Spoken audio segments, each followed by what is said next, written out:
so when we last left off, you may remember that you had just heard Daryl and Hannah go through the Distributed Energy Resources presentation. I brought it back up, so if you need any, if you need to take a look at it, I think Dave's got computer control, Hannah's got computer control, so if you need to relook at any of the pieces of their presentation, because I know it was quick and a lot of information. Yeah, and so at this point, really, this is the question and answer, the discussion piece. Does everybody have all the breakfast things, caffeine, drinks, everything you need? Probably need more. Probably need more. All right, very good. There is more, for sure. So feel free to. And there's no public invited to be heard today. There is no public invited to be heard today, only because we just couldn't put a time to it that we thought would be reasonable, so we did it for yesterday. Yeah. And Diane, I should mention too that we pulled out the rolls from yesterday's ones that were vegan, so if you're interested in those, that's Chiquita's piling it with peanut butter. It looks wonderful. So if you're interested in that, or anyone who's interested in that. All right, so I know that Councilmember Martin had a bunch of questions, so maybe we kick it off with you. That looks all right. You all are ready to roll, right? Okay, very good. Ready to go. Just because of the number of people that are interested in the PRPA all source RFP, I asked, you mentioned it yesterday, Daryl, and then I asked David for clarification this morning, and I'm not sure that what you said, is this a broad all source RFP, or is this just for the 500-ish megawatts of dispatchable that are needed? I think it's just for the dispatchable, but the nice thing about something like that is when you're going through the proposals, if they see something of interest, or wow, we haven't seen something like that before, that's cutting edge. It's it's something that we can submit. So. That's one of the reasons to do it, and the other reason to do it is that all the people that are sure that you don't need anything thermal will have that proof that nobody came up with anything that's not thermal. So I just wanted to make sure that of the scope of it. But thank you, Joan, both directors and Daryl for advocating for that, because it's a good thing. And I think just to clarify, the call has been for an all-source RFP, which is fairly broad and open, and the only sort of major limitation that they put on the RFP is it has to be dispatchable. We have plenty of renewable, right? So the idea is what kind of dispatchable, any type of dispatchable. Sure. Yeah, I think there was a lot of confusion around that, because there's no saying that you can't put constraints on an all-source RFP. Right. It's just a type that does not specify the technology on the inside. Right. So, okay, well, I'm really glad that we've got that cleared out. And I can't tell anything, can't be reminded of my questions. I have some notes, but can we go to the next slide? Yeah. So, first question I want to ask is, did we talk about the 100% renewable energy goal as something that PRPA is going to do, but do you consider, does the staff consider that to be the goal of the city, a policy of the city of Longmont as well? Well, actually, the Platte River goal supports the city's goals, right? So, to the extent that you established the goal, and then we sort of started putting these implementation steps, right? So that's kind of where it starts, and then Platte River is either passed in 2018 or 2019. A similar sort of set of guiding principles and so forth to get to the same place. Yeah. So from that perspective, the city of Longmont and the other three cities and Platte River are all in the same direction. Yeah. I think that's a great question, because what's wonderful about it is it started here, per se, right? And then it sort of cascades and all rolls up, and then Platte River, who really is, an organization that we put together to work for the cities, and it ends up being that goal too. But amazing things that happen here at Longmont to promote that. Yeah, I know. We take credit for that all the time. yes, absolutely. But and the reason that I asked is because before this good DERs, what a DER is presentation. I have been sort of at a loss for a way to talk to my colleagues on council about the city's part in it. It's complicated. I mean, my goodness, the PRPA's DER's understanding committee ran for 2 years and didn't really come out with anything, firm. And they hired a bunch of new people instead. And so, but it's time. I just, as we go through these questions, I hope that everybody will think about some policies that will make sure that without being unreasonably burdensome to the budget or to the staff, because we do have to be careful about that. But the city of Longmont needs to take up the slack for PRPA. They're not going to get all the way. And there are things that we, the city of Longmont, can do to make sure that Longmont comes closer to fulfilling its policy than PRPA does to fulfilling its policy. This is already being done. I see Becky back there nodding. It's already being done. The Longmont Housing Authority is, as we all know, putting solar panels on top of its new buildings, and it's paying for that with grants, and came up with the right language, which was not easy, I understand. Where's Molly was here? Came up with the right language, and it wasn't easy, was it, to get those grants? Oh, right.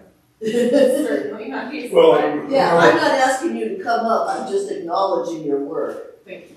I will say it's also not, LTC and Platte River are putting dollars into that as well. Yeah. So that was bad. I shouldn't have eaten that muffin. Can I eat one swallowing and chewing? I want to say that there's a reason why, and I thought Platte River was very honest, as well the board, is that first 2 years was a learning period. Nobody knew how to do this, and Platte River was very honest about it. And I was very happy that they went out and hired people who, in the field, who already had more expertise on the subject. And I can just say, for the 2 years that I've been on the board, it's constant learning, and there are some missteps in the industry that you have to constantly rethink what you're doing based upon where the industry is. So I don't want it to sound like for 2 years Platte River just did nothing. It was a learning curve that we're still trying to find. So just since the public might be listening. Oh, yeah. We're both talking because the public might be listening, I guess. I think it's important that we understand that there are many opportunities in Longmont that Platte River doesn't have visibility into. And I hope we can be more creative about taking advantage of those. Can you go to the collective approach to the goal slide? Yeah. Or one more. No, you were on the Venn diagram was the right slide.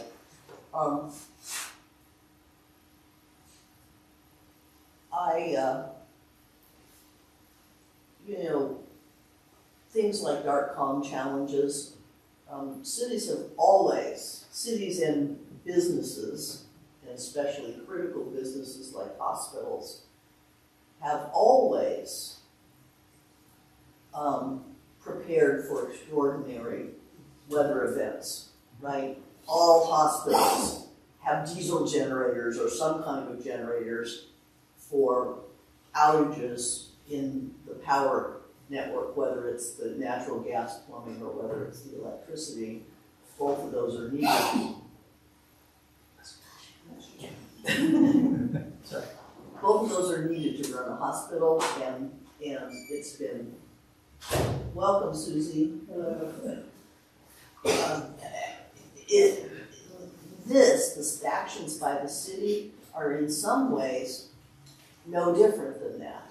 There's already a little natural gas turbine out at the waste treatment plant, because it'd be really bad if the waste treatment plant lost power for any significant amount of time.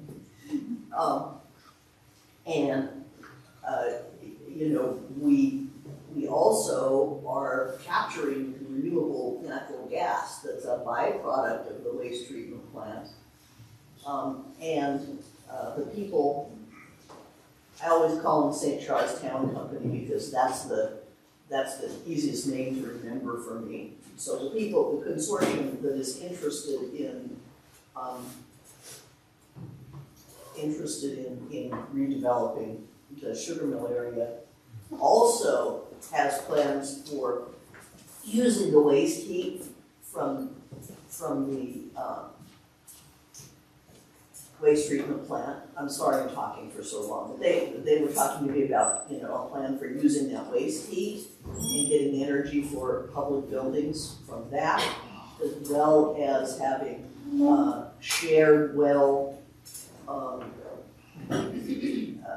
ground source heat pumps in those buildings, and extremely progressive designs that will help, if it comes to fruition, of course, that will help Longmont tremendously manage its demand profile, right? Because the more ground source heat pumps you have, the less peaky your winter demand profile. So all of those things are really just natural evolution of what we've always done as a different form of power became a necessity to us. And so I've got questions, and I'm sorry for the long preamble. I've got questions for why we can't make that Venn, the dark part of that Venn diagram up there a little fatter. Because yesterday we learned that that the expectation is 7 megawatts from Longmont. 8. Yeah, 8. Okay, it was 7 yesterday. I don't think so. 8 dispatchable, or 8 dispatchable from us. Okay. In the BPP participation of the 31 total. Yeah. Sure. So. This one is 31, and then on this slide, you'll see at the top it says 30 8 megawatts from Longmont. It's like right. 31 and like 7.9 or something, but yeah, okay. For some reason I wrote 37 yesterday, but it's okay.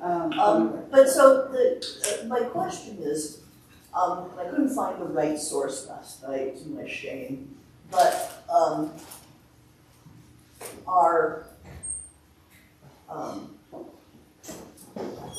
our peak demand as Longmont is 200 megawatts-ish from yesterday. And we're talking about the future, so it's there's no point in not rounding it at this point. So there are cases in the literature of as much as 40% of generation being distributed energy resources from municipalities. That's in Germany, it's not here. So totally different regulatory environment. But the point is that it works. And the reference that I couldn't find yesterday says, recommends 20% as an optimum of distributed generation. So why are we looking at such a small slice of the total energy pile as distributed. And a question about that 8, is that effective capacity like a solar array where it's discounted, or is that nameplate capacity? That's nameplate. So that means it's really small. 7 megawatts of nameplate is really small. It means we're going to contribute maybe 3 megawatts or so, depending on what our resources are. No, I think of the 70 total across the cities that's available or potential, the 31 is reliably dispatchable. That's what the projection is, and so our 8 is part of that 31. So I think in where you're going, that 8 is what we could reliably depend on. So Okay, then it's not nameplate, right? It's more like 15 nameplate. Right, nameplate would be higher than that, but 8 is what reliably we could. Yes. Clear point, George. Yeah. Okay. What's nameplate? Okay, nameplate means it's like the label on the generator, right? It says I can generate 500 kilowatts if you're a hospital or something. You've got a big generator and it says that much. But the generator might be running at half speed and only be delivering 250 kilowatts. And solar panels, again, nameplate is what you get when the sun is high, shining right on them, no clouds, no mist. That's what they deliver.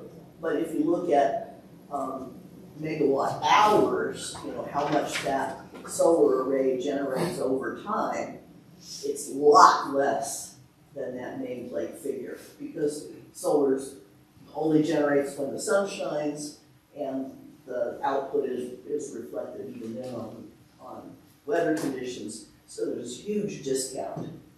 So you talk. Another example might be in your home. If your thermostat is participating in one of these command response programs, your capacity is maybe 2 kilowatts or something. But if your furnace or if your air conditioner isn't running, it's not available. So we can't really depend on that. So the potential is there for yours, but because it's not always running, we can't count that whole number every time. We have to count a proportion of that number. And it's the same regardless of which type of DVR it is. They're all going to have kind of variability unless it's a utility. And so is nameplate the capacity, or it's like the total possible. The total possible. Best case scenario. Like you said, at noon, everything's working, it's not out for repairs, it's not covered with snow. That's the best case scenario. And then we discount that for, like she said, it's out for repairs, it's covered with snow, it blew up last night, and I'm having a party today and I want my air conditioning running and you're not going to shut it off, so it's not available. Or your Wi-Fi is not working, you can't talk to your thing. And this is taken into account a couple things. 8 doesn't include solar because it's not dispatchable, and this 8 megawatts does take into consideration several factors. It isn't just that it's not all available, but there's quite a lot of effort and spreadsheets and math behind this in terms of participant opt-out, the response capabilities of that specific technique, seasonal changes, so you can't count on AC to be turned off because it's winter. So all of that goes into this 8 megawatts. So this is. I wasn't reading the fine print yesterday. You were going pretty fast. This is VPP capacity. Does everybody know what a VPP is? I bet the answer is yes. I'm sure you would know, Joan. Okay. I'm learning all of this, so. Yeah, this is not something that we would expect anybody to know, except Joan and David, the utility people, of course.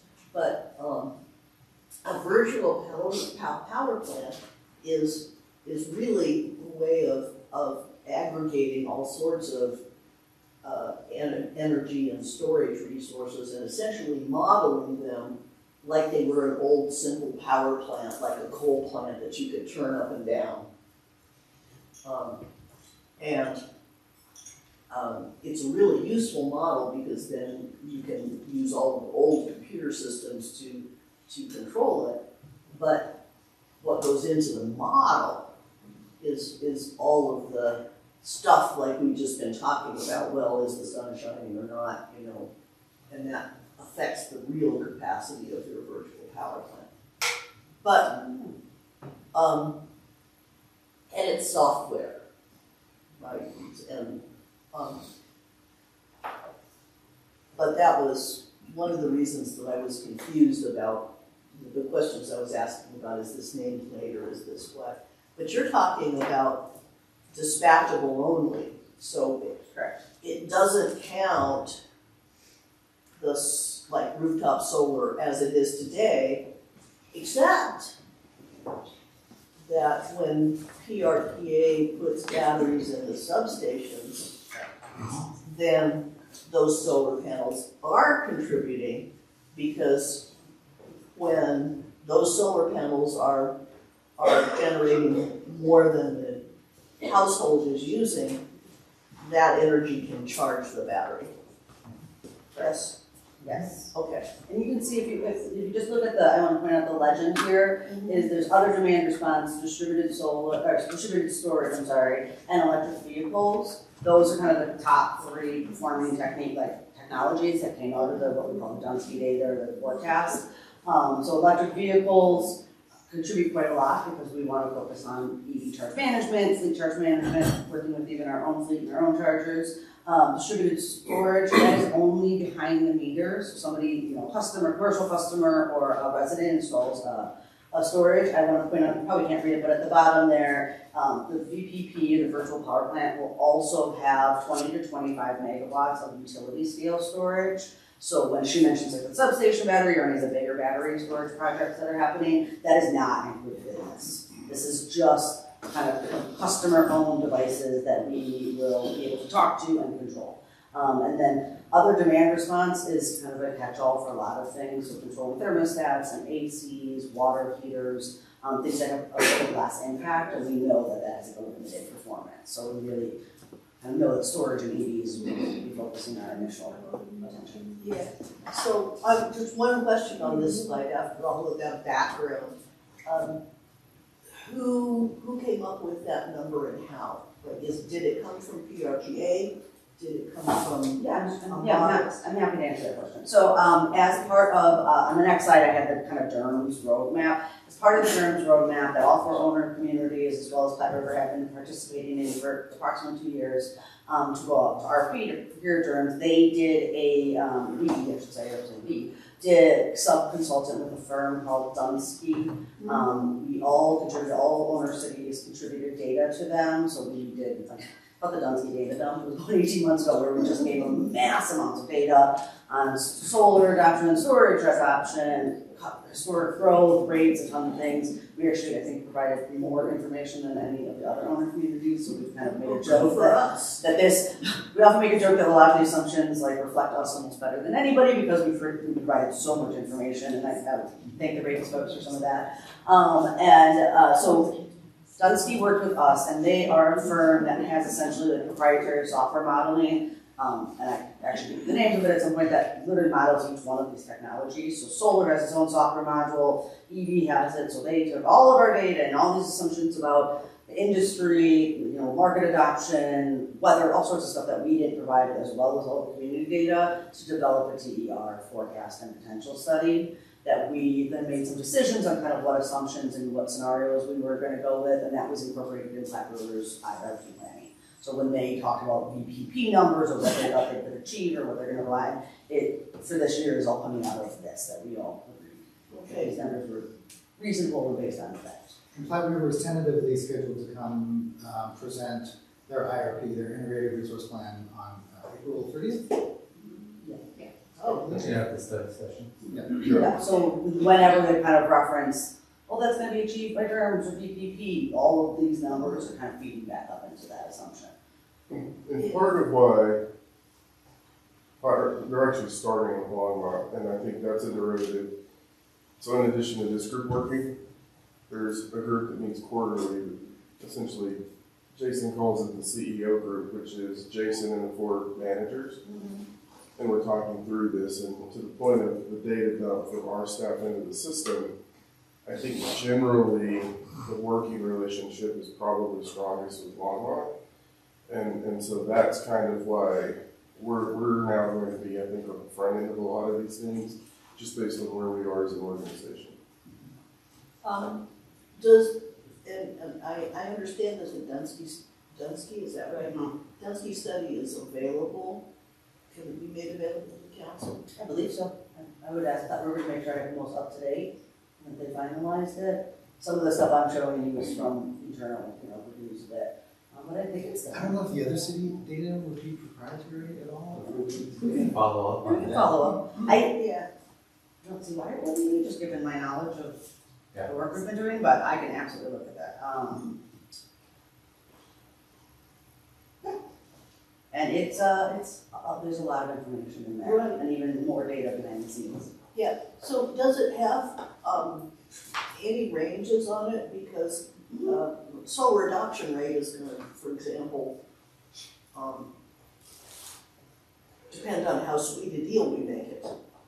And right now, our deal is pretty sweet, but not as sweet as Fort Collins is, unless Fort Collins changed it.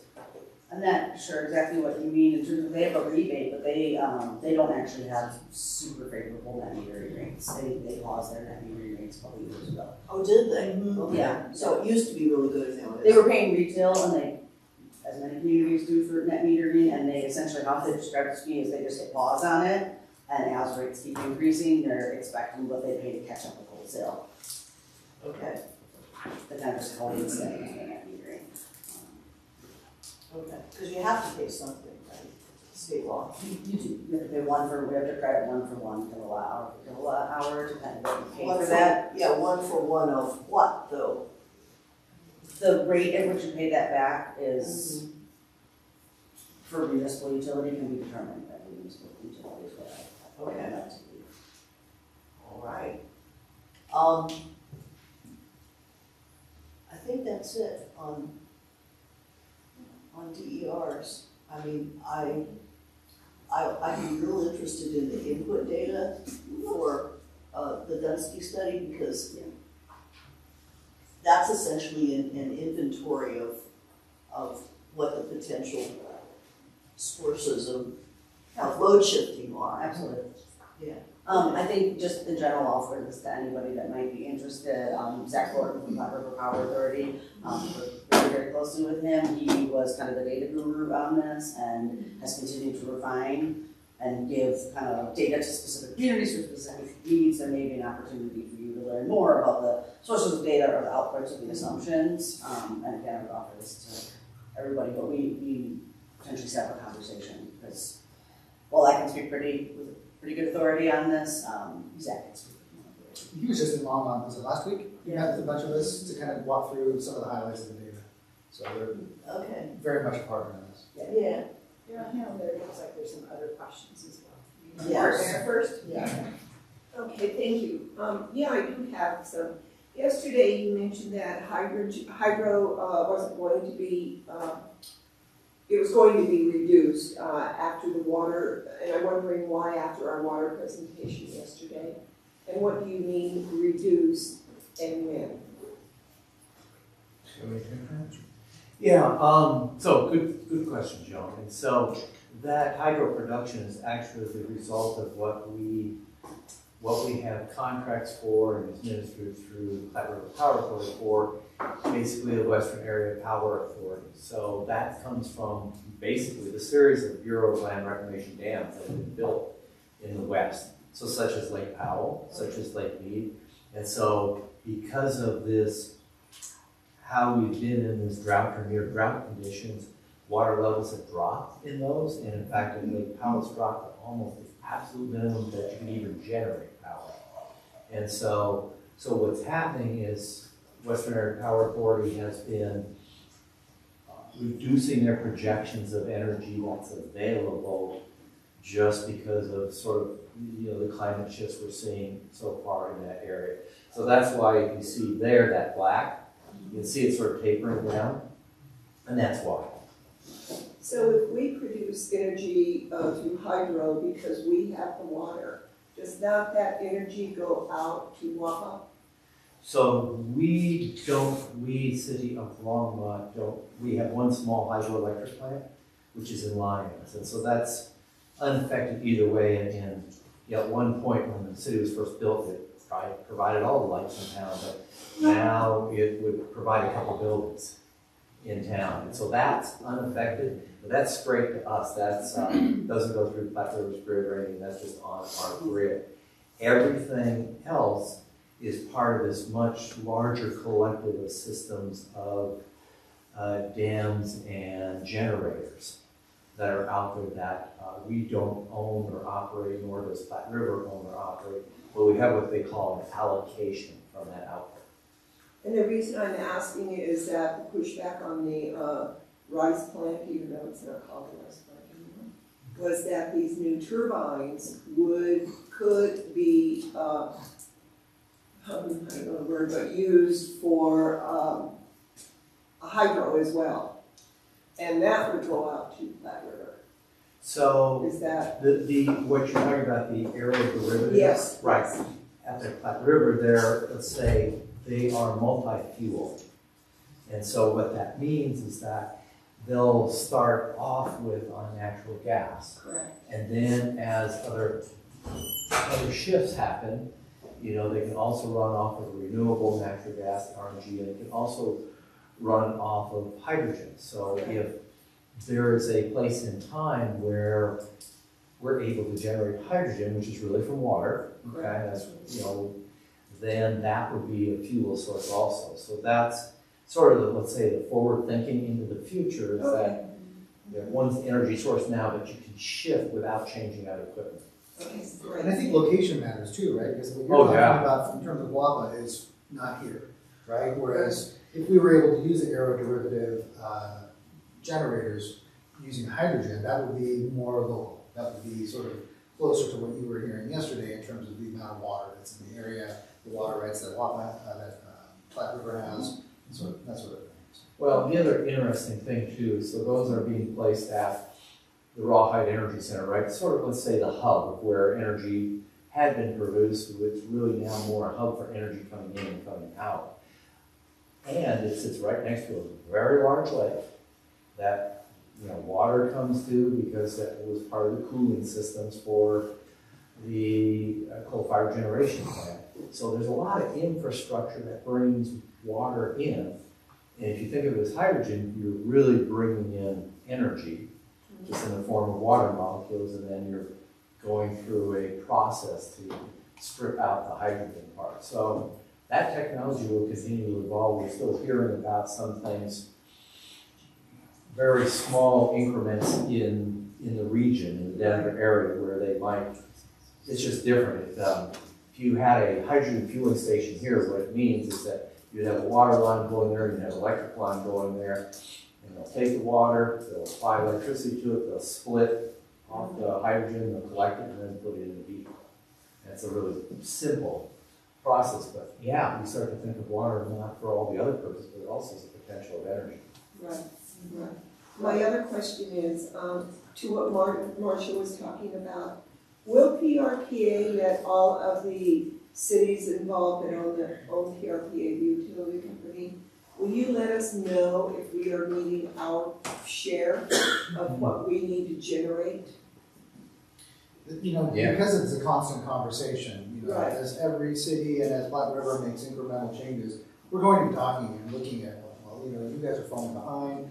As an example, we have a monthly meeting at the utility level with Platte River and the other three cities to talk about our advances and our status of our customer information system, our GIS, our DER, all of these pieces and elements. We do a frequent check-in, and we can say, oh yes, we're making great progress on our AMI rollout, or we're falling behind on this because for whatever reason. So the long answer is yes, we will be checking with them and doing a frequent check-in. And I think on top of that, the conversations that we're having in our quarterly meetings, so like Estes Park, for example, they had a conversation in that meeting of, we don't necessarily have the bandwidth to meet certain things, but would be willing to partner with Longmont or another community in expanding whatever it is you're doing to help meet our obligation. Okay. So I think in all of this, it's going to be based on what are you doing at this time, who can come in and partner, what kind of money they can bring in, what's the capability of each individual city. And so, I mean, basically every strategy is on the table, and you're going to pull and pick based on what's available to you at that time. I think that's great that you're having those meetings, and mainly the input is for our residents. So, you know, putting all this money in, when's it gonna happen, what's Longmont really doing? It's difficult to answer those questions sometimes. Yeah.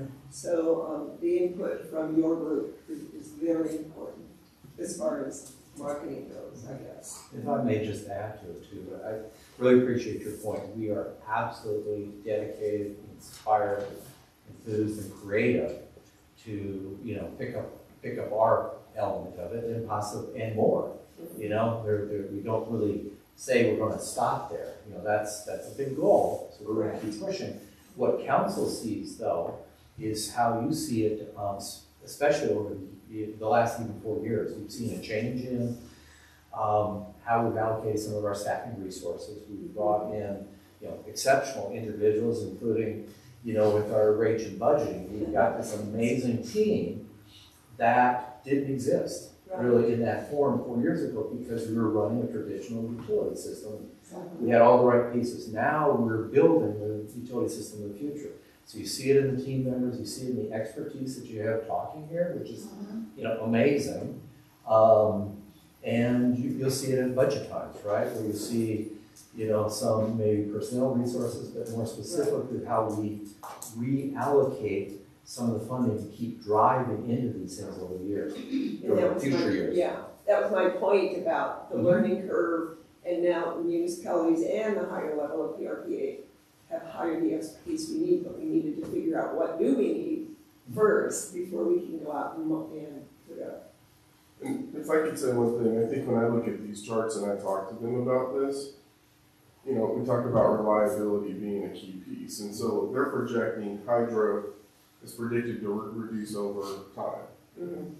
If it doesn't reduce, let's say something changes and we have the flood. The river, the climate rivers that have been moving through the west, atmospheric rivers, Yeah.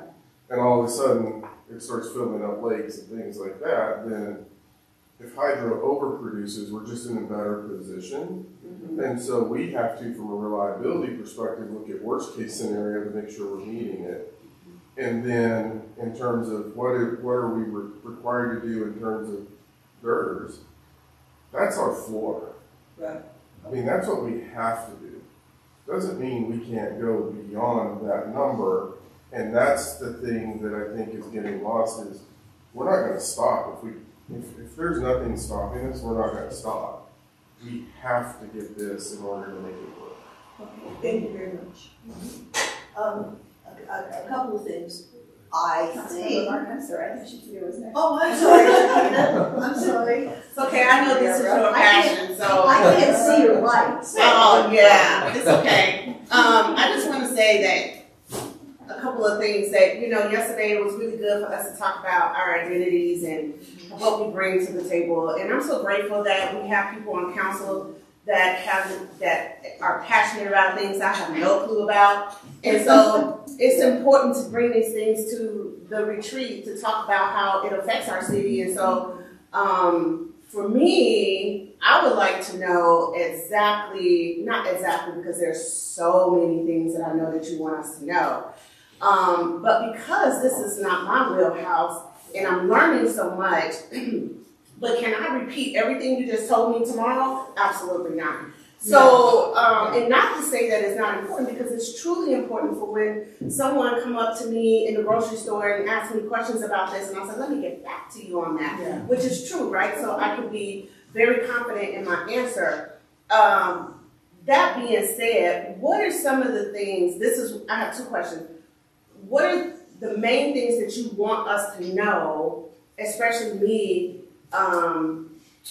being on council, not understanding a lot of it, but appreciating it and knowing that I need to know? What are the need to know things for those of us who are not, this is not my wheelhouse, I can't go back and repeat what you just said to me. I just need to know what I need to repeat so that everyone else who knows this understands. You get what I'm saying? Like a one-pager cheat sheet, here are the 5 things. Exactly, exactly. And then moving forward, that I can build on that knowledge, that basic, why are you laughing at me? So that I'm just being 100% honest because I'm so intrigued with what you're saying, but then, I mean, how do I continue to build on that because I don't have the foundation from the beginning to have built on what you're telling me today. And I know you've come and gave presentations before, and I was like, oh, that's cool. But do I remember that stuff? No, I do not. I remember DER and all of that, but I couldn't tell you, I couldn't go in the deep, you know what I'm saying? Am I making sense? No, you totally made it great. Yes. Oh, okay. So for me, so when we go to NLC and DC and people are talking about all of this, all of a sudden, I just don't want to shy from it because I know we're doing some amazing things. And even if I have some key points to say, you know, we Longmont are amazing as well and probably better than you. And here, this is what we got. You know what I'm saying? And so those are the things that I really want. And then number two. I said, what's the color to agree?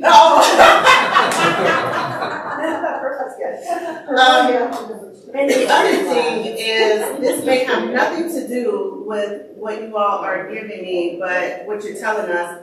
But as you all were conversing, I was thinking about the EV, and then we were talking about the VPP, right? Yeah. And collecting that information and the nameplate and all, it may have nothing to do with the way I'm processing what I'm thinking. When we're pushing out these charging stations across the city of Longmont, what about those areas where people do not have EVs? Where in the areas of Longmont, where people, I mean, we putting up these stations because we're required by the state, required by the government or whatever, and we are putting up EV stations. I don't know if we're going to put them over there, but where people can't even barely pay for their groceries. So what information are you collecting in those areas if they don't have, you know what I'm saying, electronic vehicles? And you have charging stations, and I know we're going to be collecting data, but what data are you going to collect if there's no one charging their EVs, except for people who are going across town, maybe coming across town because those EV stations are available. And so how is that accurate if those people in that neighborhood are the people in that area actually using those charging stations, and yet they don't have an EV, but you got people who are in those areas who do have an EV that are flocking over there because they know people in that area do not have one, but yet they're going over there utilizing the EVs. Do you all understand what I'm saying? So will that information be accurate? So I was thinking about that when you were talking about nameplating and getting the right capacity information, and will that be accurate for getting that data? It could skew it because you're going to say, look at all these EV charging stations that are being used all the time. Exactly. And not being used by anybody who lives there. Right. You know, the good example of that is, you know, I think the first level 3 charging station we had in Longmont was at Walmart and North Walmart, and it's been interesting to watch that over time. Yeah. So you all know we have had 2 EVs in my family. When we started using that, you could go there almost any time. Now you actually have to start watching the app to see when is it open and when is it not open in terms of when you're going there. So people do move to where the charging capacity is. A couple of things. We, as we're putting charging stations in as the city, those are for city vehicles. The other charging stations, that's actually the private sector that's putting them in. So Electrify America is the one that took the one in Walmart.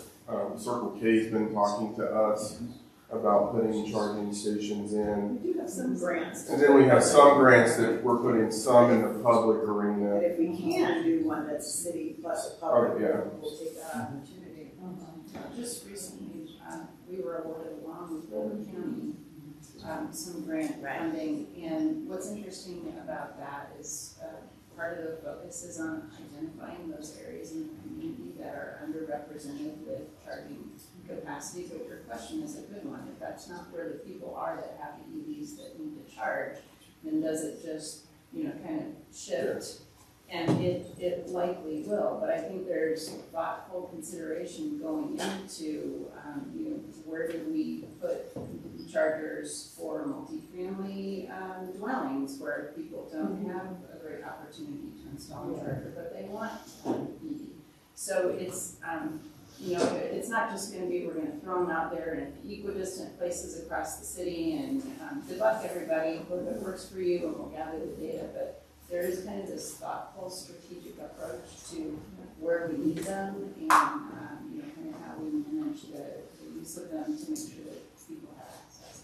But the data question is, we get the data, we don't necessarily have a lot of understanding of who is using it and where are they coming from. Yeah, that may be on the telematics side where we might get data from the vehicles themselves instead of the chargers. Yeah, that's true, but we know it's coming though.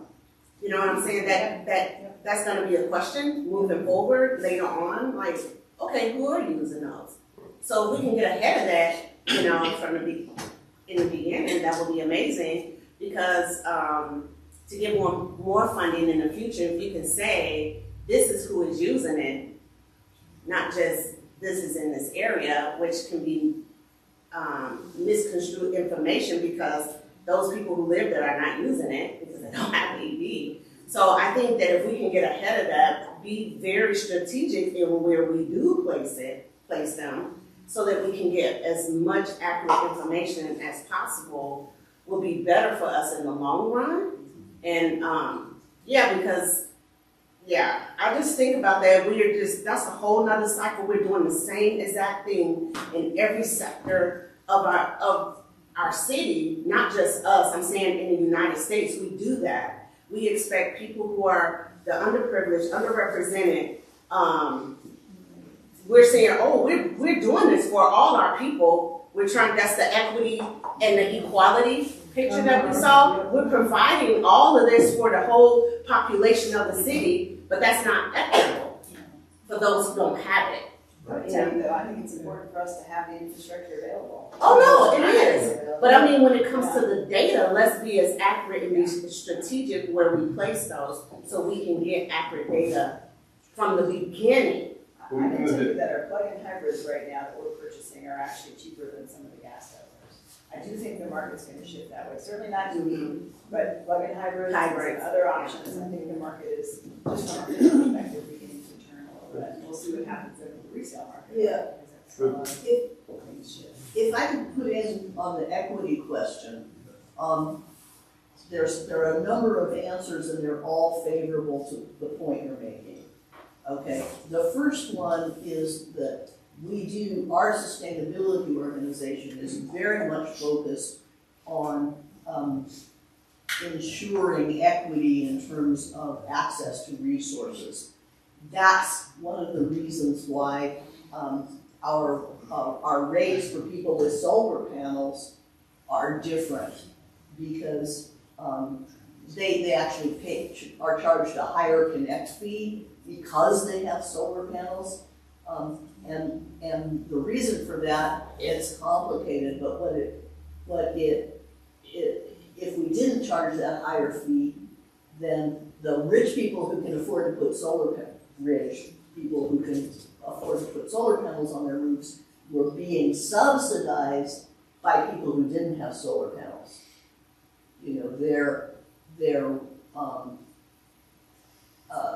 Their net rate for electricity overall is lower than the people who don't have solar panels. So that's an inequity in the system that our current fee structure attempts to fix. There are also plans for what's called community solar gardens, which allow people whose living circumstances don't allow them to become solar adopters to become members of the community solar organization and end up with a enjoying some of the cost reductions for electricity that homeowners enjoy. So that's also an equity thing. And the other answer to that is that even if our sustainability organization misses it, there are national organizations that study data like this and are going to be waving the red flag when inequitable situations develop as we adopt. So I think it's, it's something that we have to keep in front of our minds all the time, but it is something that's being addressed now. And I think to the data piece, so whether it's ChargePoint or Electrify America, there's several of these.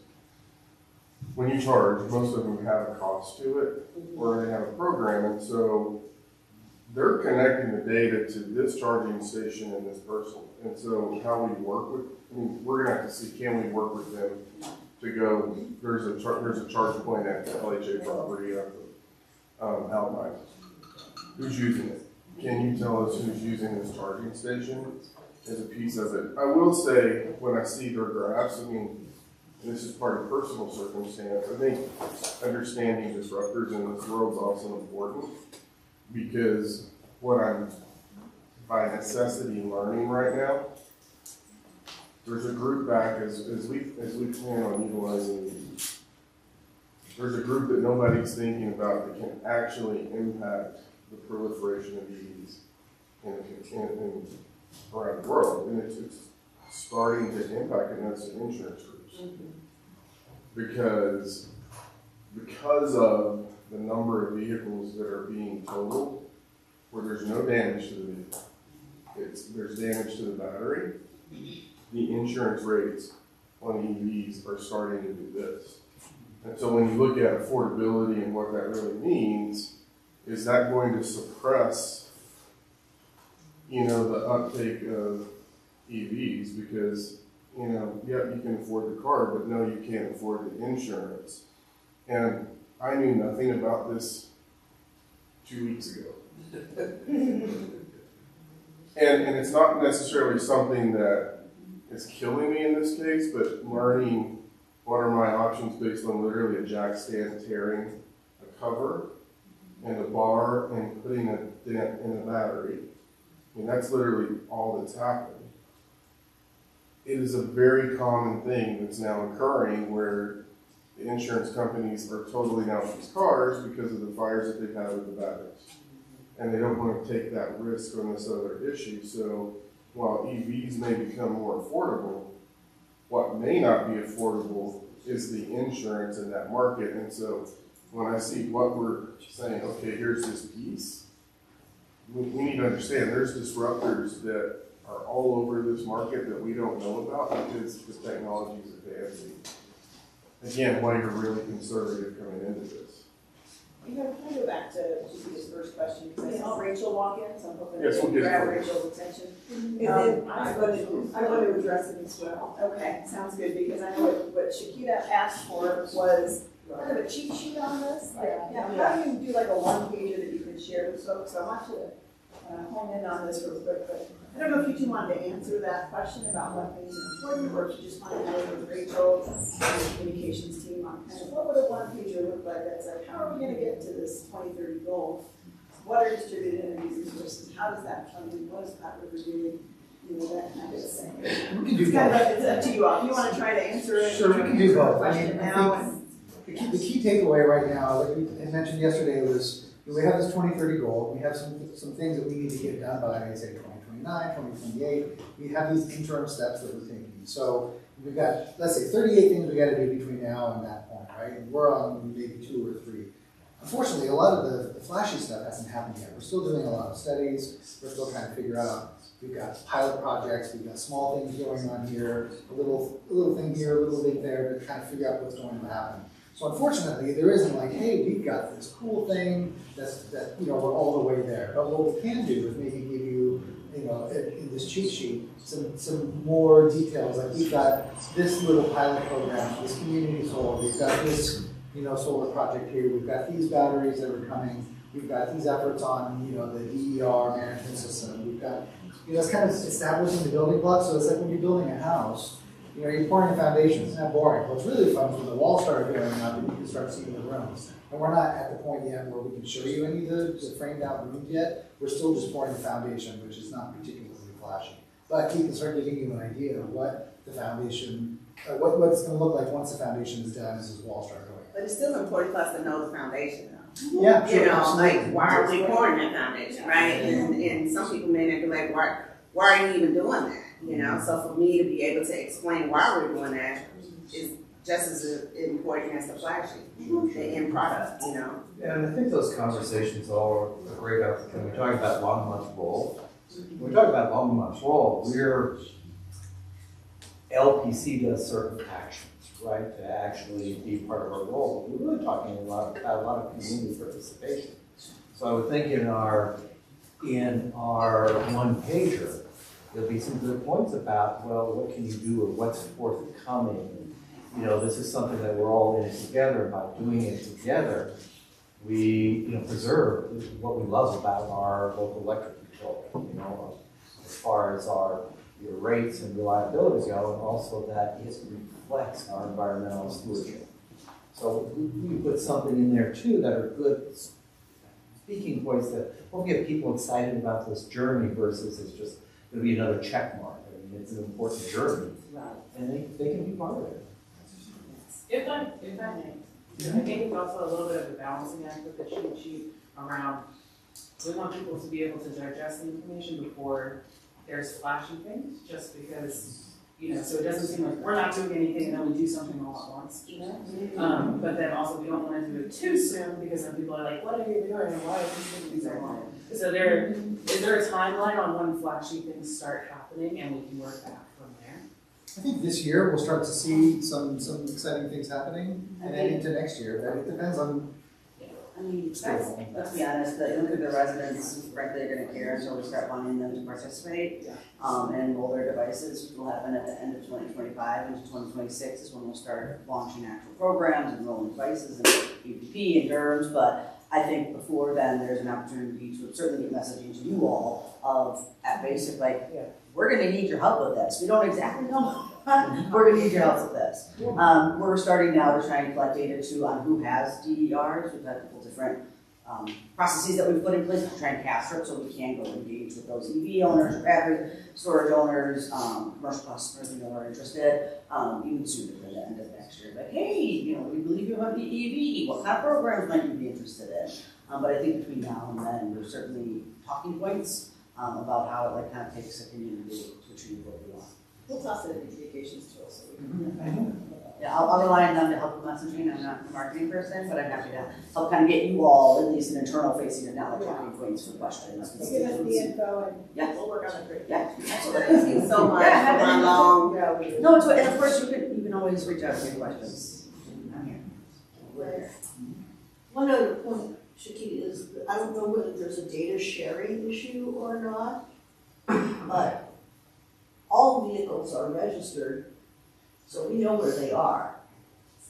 And I think for the purposes of energy analysis, the city probably knows the address at which EVs are registered. I'm not sure that that's true. I think we just get a number of registrations and not addresses. Yeah, I mean, we would have to work with the state to say, can you give us a map but again, privacy questions and other things. Exactly. We will have to work through that to see if they can get That's us what that. I do want to mention the phone. No, go ahead. I was just actually, to your question on equity, I wanted to mention really quickly, well, it's not public charger related. Something I'm going to be doing and already working on GIS and some of my data analysis folks, I'm going to bring back some facts to you all when we come back with a more detailed presentation, particularly on net metering, is that we are going to be, we already know where solar installations are, private solar is a permitting, we know where some EV chargers are because of permitting, we're also running a rebate program, which some of you may or may not know for EV rebates, so we have those addresses. We also do additional rebate for low moderate income, so we kind of know who's in which side of that. My plan is I'm going to be mapping solar and EV and then using our climate vulnerability map that the sustainability department as well as a lot of other departments, myself, worked on to do a spatial analysis of, how do I say this? kind of confirming our belief that more vulnerable neighborhoods, more vulnerable people are not adopting these technologies, maybe subsidizing in other areas, and then we can work with that and efficiency and other things. We are going to work to develop programming to target those areas specifically. So equity and kind of fair distribution of benefits is something we talk about a lot, both internally and with Platte River Efficiency Works. We have kind of a whole side conversation of how do you design programs to reach those Like, folks. see, that's something we should know.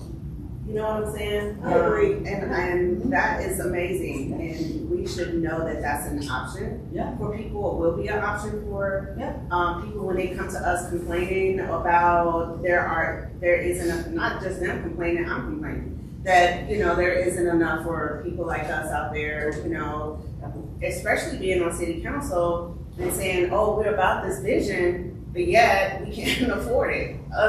Some city council can't even afford it, So, but to know that there are options out there and will be, or not yet, but will be coming, just look out for it. And when we're in coffee with council, we can bring those things up if we know about it. Yeah, absolutely. Absolutely. So, I want to address your concern about where these charges are going to be. I think we're thinking about it differently in that even our combustion engine cars don't have gas station pumps in every resident. If you have a charger or an electric car, more than likely you're going to have a charger in your garage. When it gets low, if you forgot to charge, you will figure out where those chargers are and go there to charge your car if you're too far away from home.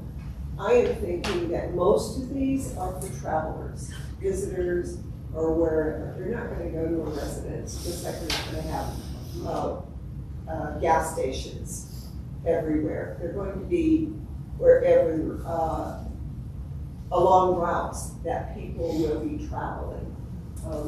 So I don't think it's anything we really need to be concerned about in the future. I agree with what you're saying, that most of those charging stations are for people who are traveling, but we can't be out here pushing, trying to get people to purchase EVs and then they can't afford it. And I totally get what you're saying. People who can afford it can also spend $1,200 or $1,500 to put one of those in their garage as well, and maybe can be able to purchase another battery as well. But if we're out here saying we would love for everybody to have an EV or not have an EV and be pedestrian friendly and ride your bikes, we can't be pushing it out there and if it's not accessible to everybody. That's what I'm saying. I think it's more of a cottage industry sort of thing, where like in the 1940s and 50s you had these gas stations where people would come in, drop off their car, they get the oil change while they have their tires checked, and then go in and have something to eat. And while they're traveling, but to your point, at some point, we've got to have it for the generic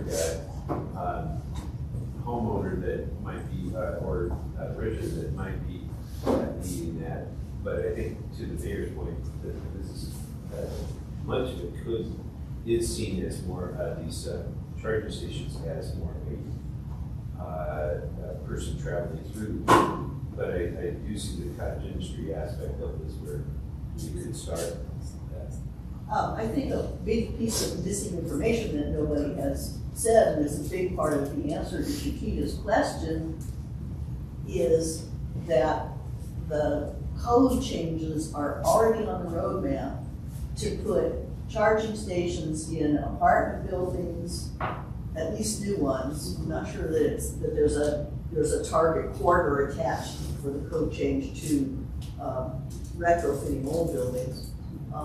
But it's just new construction. It's going to have the charging stations, and that's also true for new commercial buildings, because it's really important to be able to charge your car during the workday.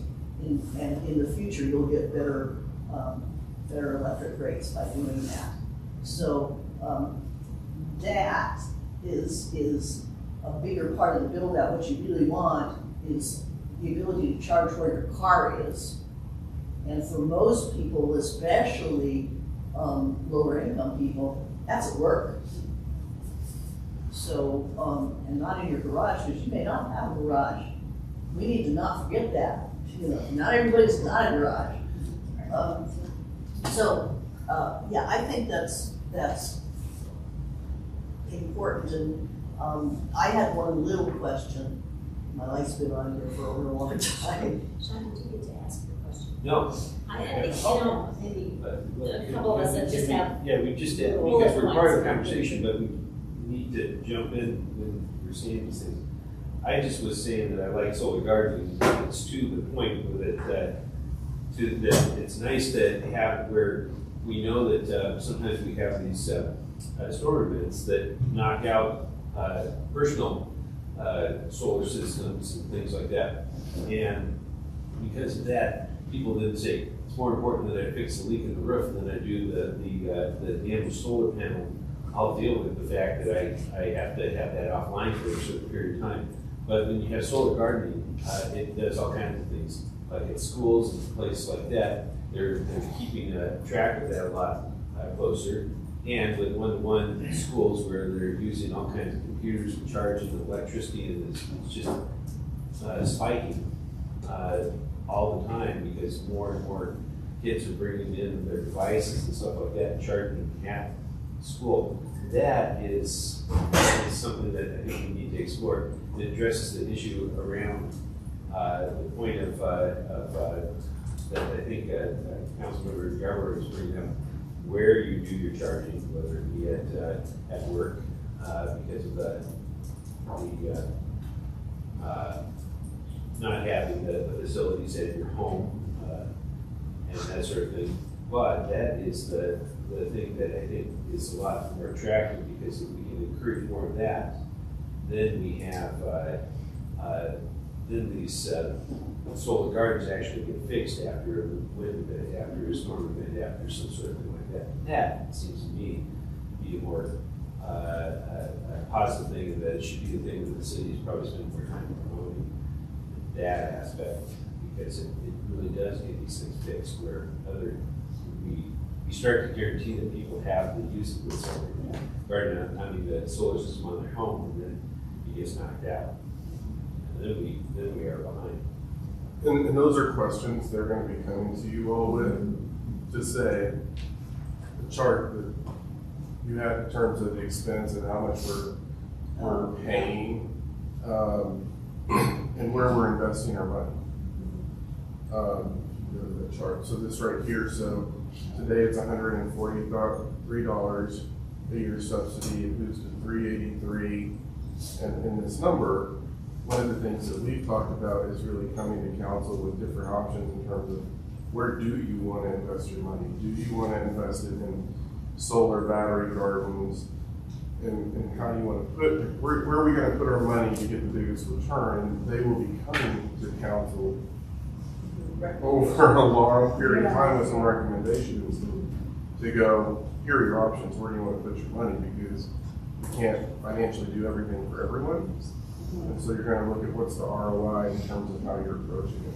For example, do you want solar only, or do you want solar and battery? Because solar and battery has better, it impacts the system in a different way. Well, and Lynn should be there, I think, having, talking about the planning and zoning aspect of bringing in turbines into normal home settings.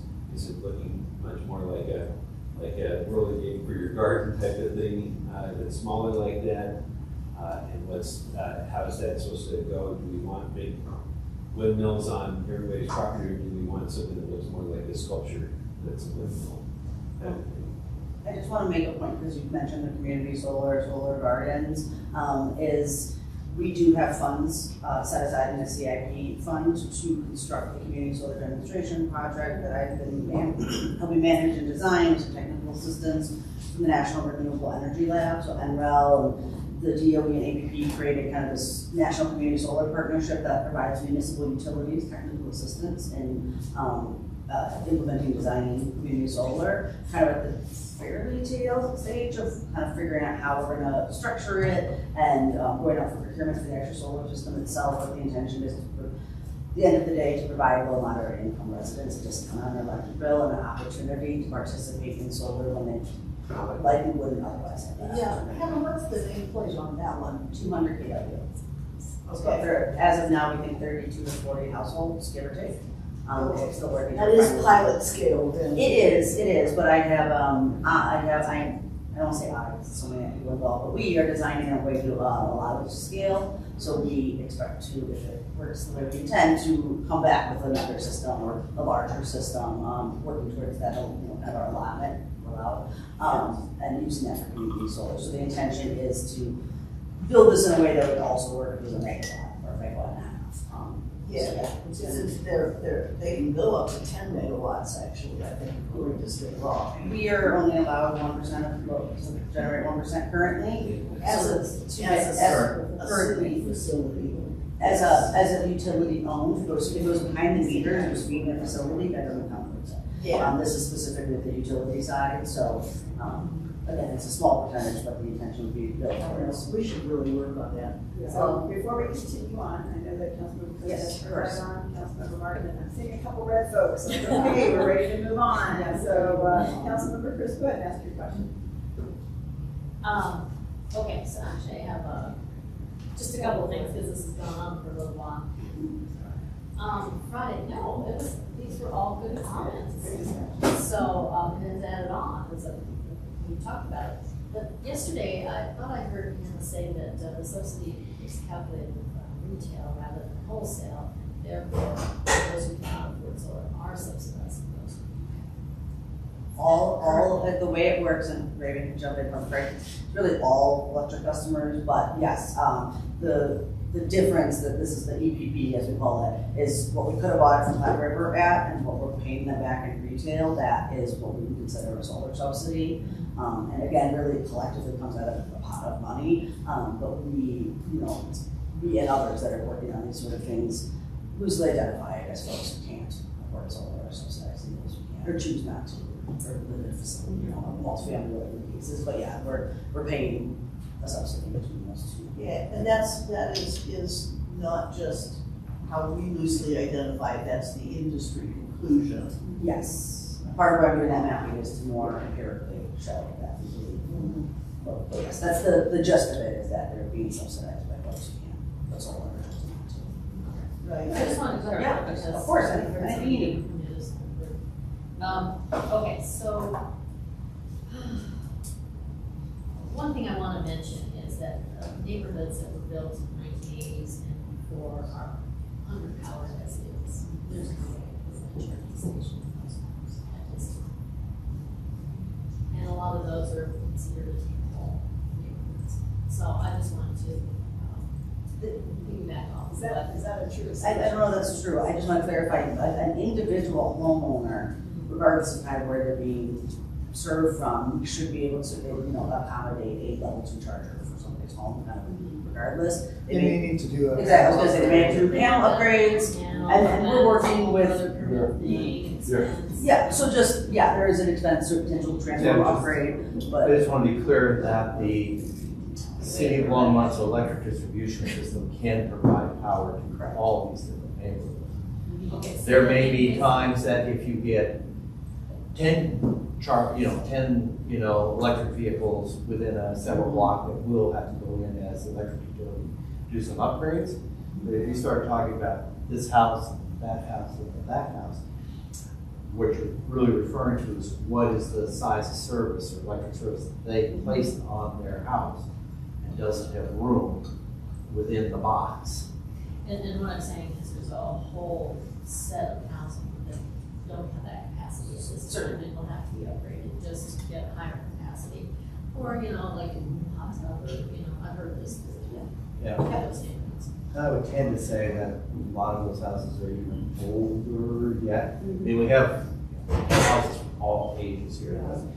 There are certain periods of time that, which is natural, that the equipment that you put in is a little larger, and more flexible. But yeah, you could go down the block and this one could, no, for your point. So is there a plan to bring all houses in Longmont up to a certain standard? I wouldn't say that, but I would say, and Susan can correct me if I'm wrong, we are looking at when we're looking at rebates that we currently offer for energy efficiency and the kind of normal stuff as part of kind of the DER program. What new programs to develop, what kind of new rebates do we need to develop?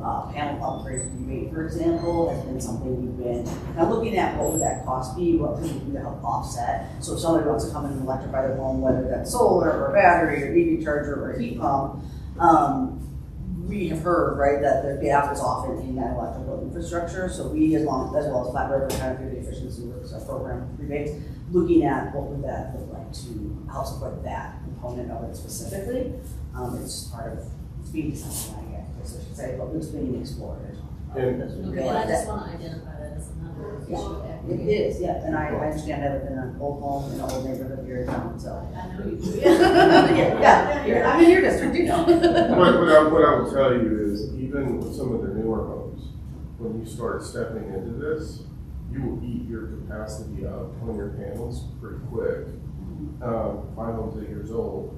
I have 2 more slots left after I put 220 breaker in for my EV charger. So the panel issue is real, and it's even beyond even the older homes as you're doing other things, and it's incredibly expensive. It is. I had, my house is 10 years old and I had none, so I had to put in a sub panel. So when you talk about the cost of $1,200 to $1,500, with the sub panel and running the cable and buying the charging station and the permits, it was $3,200. Yeah. Yeah. I had that same experience. I do. Yeah. And I'm wondering if we can put equity in terms of charging stations, electrical capacity on our parking lot. You're addressing it, but I'd be happy. Yeah, something to go back, right? I will want to say. So I also am asking, when you are going to use consumer created energy, will you be paying for that? We already are.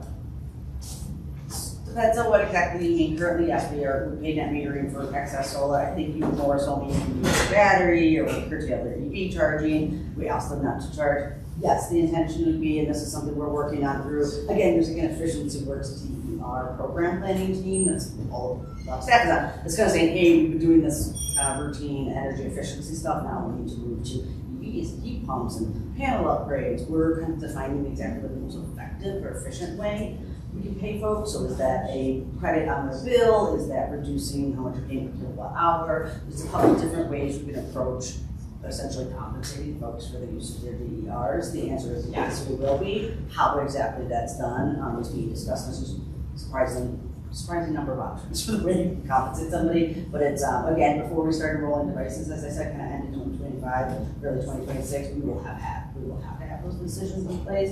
What we're paying folks, how we're paying them, and how are they getting that funding, and kind of the easiest way. If we have 38 steps and we're in maybe number 3, what step would that be? Would that be like somewhere between 3 and 38? Like on the map? Yeah, in terms of the progression. No, I mean, that's actually probably one of the earlier steps, because we're working to figure out how we can compensate, for example, EV charger. And it's not, there's examples, then how do we do it? There's examples of ways to do it. I would probably not call it as compensation. Yeah. How do you partner with somebody who has the interest or capacity to do something at their home? What is the value of that?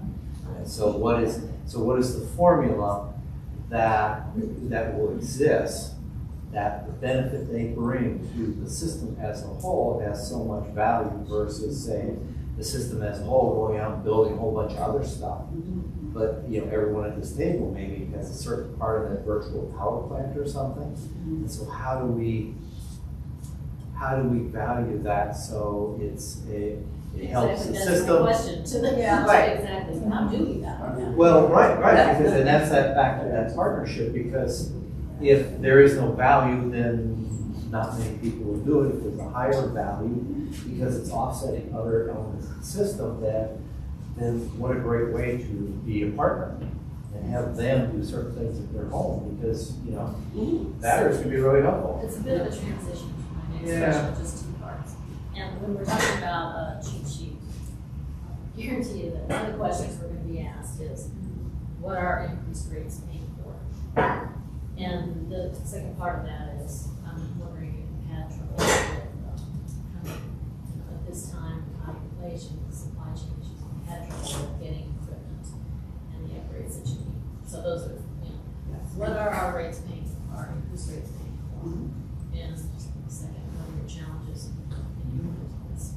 So we want to capture that as part of the Q&A. Yeah, That's that's it. So I think, it's multifaceted, right? So there isn't just one thing that the increased rates are going to be funding. So we're seeing pressure on a number of fronts. So like you said, for example, the cost of equipment and the lead time to get equipment. In some cases, things that used to come back and we could order and get in 12 to 16 weeks, it's now out to 2 years. So in addition to the long lead times, we're also seeing there are certain classes of transformers that are quadrupling in price, right? So when they were, say, $30,000, now they're $120,000. So we're seeing pressures like that. We're also seeing, in terms of having to stand up a lot of these new programs, because one of the charts that we had yesterday where we had all these different software programs, not only are some of those being upgraded, but some of those are brand new. They don't exist, and we need to, figure out what they are. We need to procure them, and this one right here. And so an example is the DER management system. We don't have a DER management system today, so that's a brand new thing that we're going to have to figure out, and we're working with Flat River on what that's going to take, what it's going to cost. Once you buy it, you have to, maybe pay annual service fees to the vendor, or you have staff supporting it. So those are the kinds of things that are all sort of that foundation we talked about, in addition to the actual things that we're controlling, or the battery, or the device. There are all of the underlying management systems and software programs, and unfortunately the staff support all of those programs. And if I might add to that, I didn't want to interrupt you. Did I? Nope. Okay. Or did I give you next? So I know, but there is so much being, the city has a beneficial electrification plan. Wait a minute, whoa. So, one sentence, please. Okay. Just finishing my question. She's not done yet. I haven't had a chance to speak yet. There's other opportunities, but let's let other people have a chance to talk. And I see a few who's ready to move on as well. Because she's actually saying questions that are going to be, not getting in the weeds, but really the information that we are able to take back to our constituents. She's asking some of the exact same questions that I have, and I'm getting information that I can readily provide our constituents. And that's what this is about. So I am afraid that I'm seeing all these red and yellow lights, like you're done with this topic, and I don't think we're done with this topic. And we could go on for days on this topic. I'm learning a lot, and I appreciate, as well as you bringing up some of the things. But we have, other people want to contribute. All right, well, let's finish and make sure that Chris' questions are answered, and then perhaps if it's okay, since he hasn't asked any questions yet. Oh, sure. If that's okay. Yeah. Okay. Because we're not moving on until people are really ready to move on. So I'm not sure if you all finished answering the I question. just had a couple of things to add to your question. I think Daryl gave you a great idea of different things we're working here at home, right? To remember how we talked earlier about Longmont's contribution, the percentage that we're picking up in the big picture. So when you look at the budget for LPC, okay, about 2/3 of it is our purchase of energy. It gets brought to town. And that purchase of energy comes from our wholesale provider, which is Flat River Power Authority. And we have, as we talked about earlier, we started 100% renewable here. Flat River's working on 100% renewable there, which means that they're taking, you just look at it from a business perspective, they're taking a fully functioning, carbon producing power plant, and they're retiring it. And they're retiring it before it would wore out, so to speak. And what they're doing is they're going out and buying all these other resources, or building all these other resources. So that's capital and financially intensive.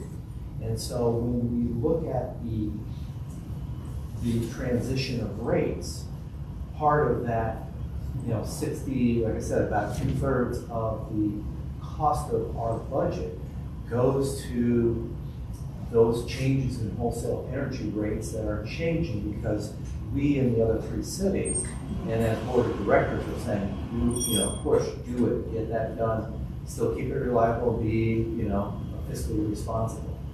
And then the other part is what sort of Daryl led to, is that get our role, right, to engage this community, be able to create those virtual power plants. That's the other element of the rate changes, plus cost of transformers and everything else. I mean, we have thousands of transformers here in the system, and For our role for LPC, Pardon me? for your role, I know you had to add personnel, yes. Did you double your team? Did you, you found? Very incrementally. The electric's probably about 70 some people right now, 65 to 70, and specific to this mission, I'm saying 3 or 4.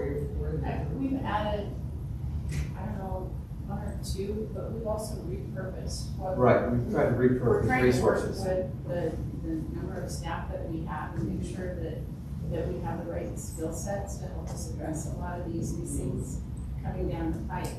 That's not going to get us to the end point, but it's a start for us to figure out what we need. But there are other skill sets that we're definitely going to have to bring on. We don't have that. Well, it's clear this is not an easy topic. It takes a very long group, and we really appreciate your excellence and your intelligence and your willingness to share that with us in a way that we can digest. Really quick, as things start coming back to us, you kind of touched on this earlier about offering other options, the rebate. Because one of the things that I do not like is seeing this blanket solution for everything when we have such a diverse community. And we want to make sure that we are, people are might not go by way of hybrid or all electric. So what are these options? So rather than making a whole blanket policy, I really want to look at what are other options for people who choose not to go that route, and what things that we can do to encourage folks as well. But so it was more not so much a question, but more of a statement as we look forward. That's what I would like. And I think that's consistent. One of the things we had talked about yesterday was this portfolio approach, yes. Which is really, you've got 1 or 2 problems, and we're going to have 85 ways to solve that problem. Yeah. And so that also applies to the programs that yes. team is developing. It's like, this certain group is going to, maybe want to engage and, like Dave said, partner in this certain way. But then these other groups might want to partner different. And other people may not want to partner at all. Just send me a check and I'll pay it. Yeah, exactly. So I want to have those options available for all possible scenarios. Exactly. And I think part of that is, again, when I talked about Center of Excellence and how we work, is Hannah's been working with Molly, and Susan's been working with Molly on the housing side, because what they know is this, what Molly knows is what we're seeing on the housing side, and making sure we're connecting organizationally, where we're not just looking at it with this set of blinders on to say this is where we're going, because there are unintended consequences to everything we do, and we need to appropriately identify those unintended consequences for the council so that the council can make the best policy decisions you can as we're moving through the process. And so teams bringing different issues to get at your point, they will then bring that to you all and say, here's what we're looking at, here are the options, here are the pros, here are the cons, and so you can make an informed decision. And then so many other aspects that we voted on and we looked at to evaluate in housing, public safety, all these areas. I see that we're doing that. I often hear, from residents that maybe they're not really seeing that, because the day-to-day person is not really paying attention to what's happening on council. So I really wanted to bring that, on camera and make that publicly known that we are looking at these different solutions for different people and not one blanket approach that we're all heading this way, you all have to do this, that it's varied. So that's kind of what I wanted to make the statement publicly. But thanks. Yeah. If I could just add something to that, that's also part of why we're upgrading a lot of the systems that we're using. Our analytical capacity is because we can gather feedback from the public about what it is that they want, and we can test it. Yeah. I mean, is it actually having the effect that we want from the overall portfolio? Thank you. Yeah, and this is exactly what Susie said, what is why I've been trying to get a word in edgewise, because we've been talking about how this or that or this gets done, and it seems to be that the most central issue, which is that we have to do this in a way that is fair to the non-participants,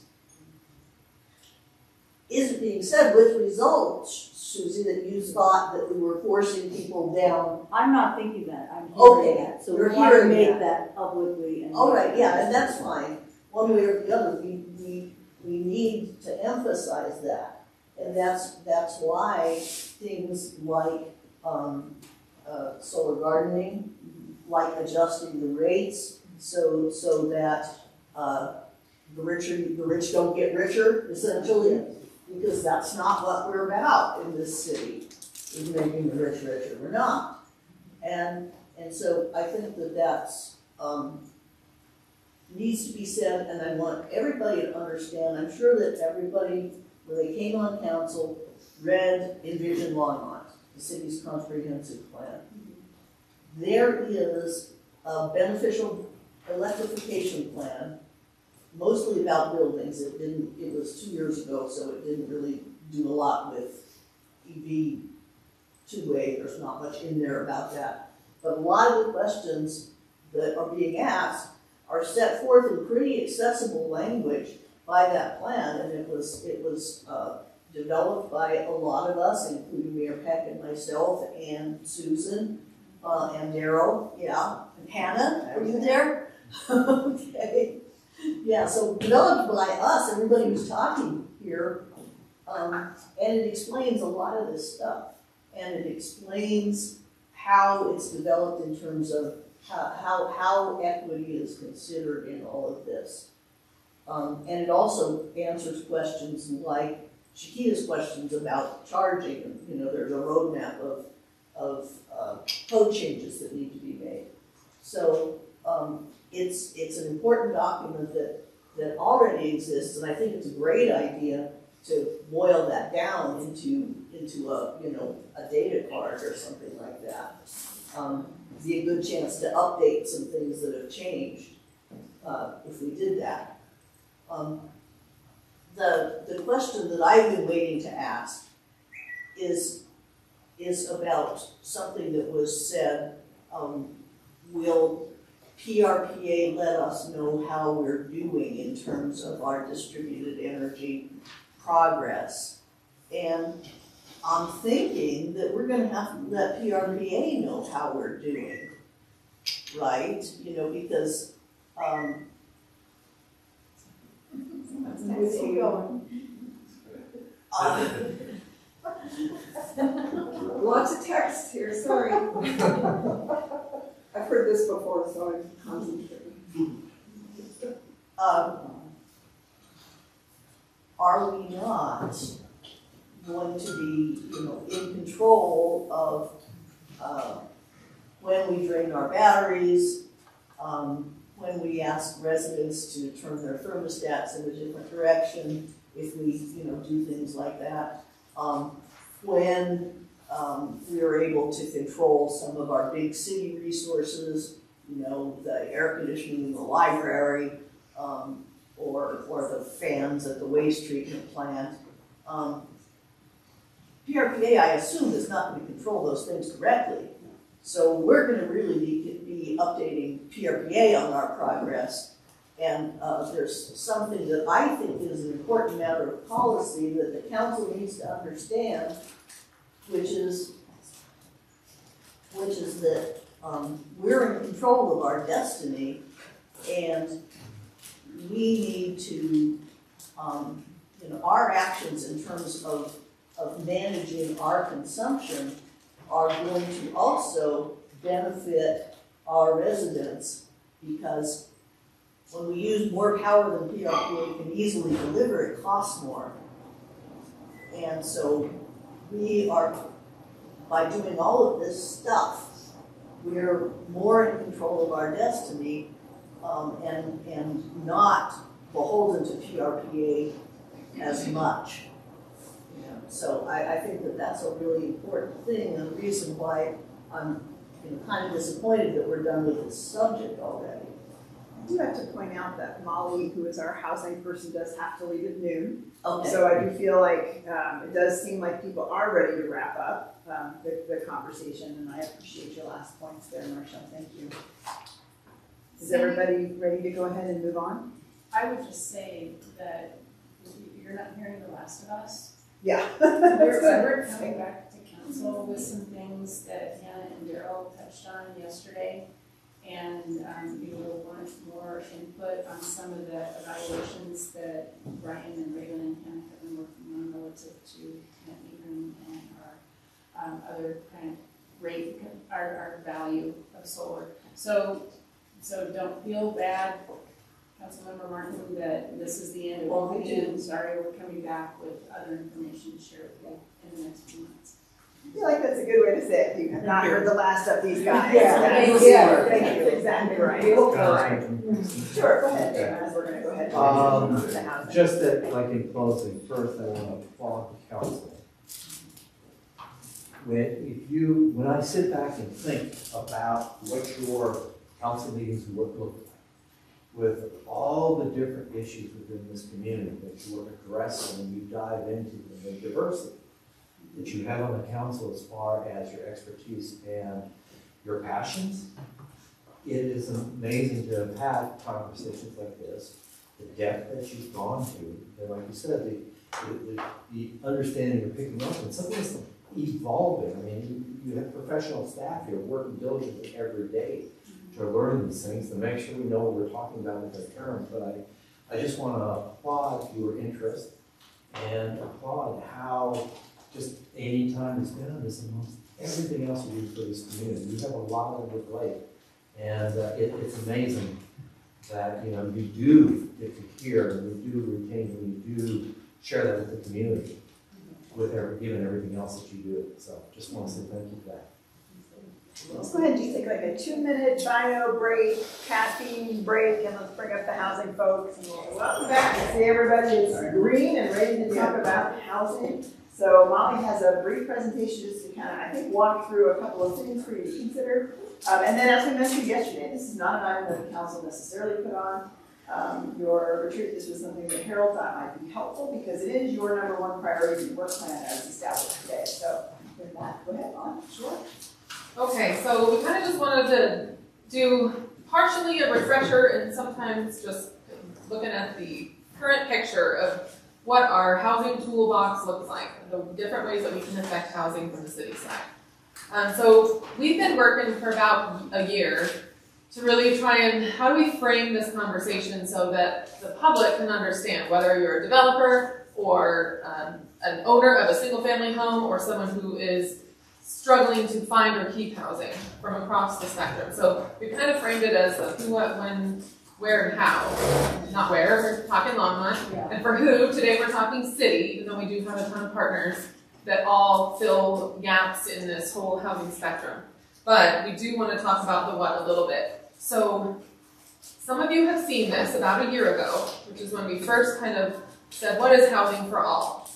And so feel free to let me know if you'd like to skip something because it's familiar. I know that might be newer for Councilmember Chris. Just let me know because this is here if we want it, but if we don't need it, we can keep moving and dig into something a little more specific.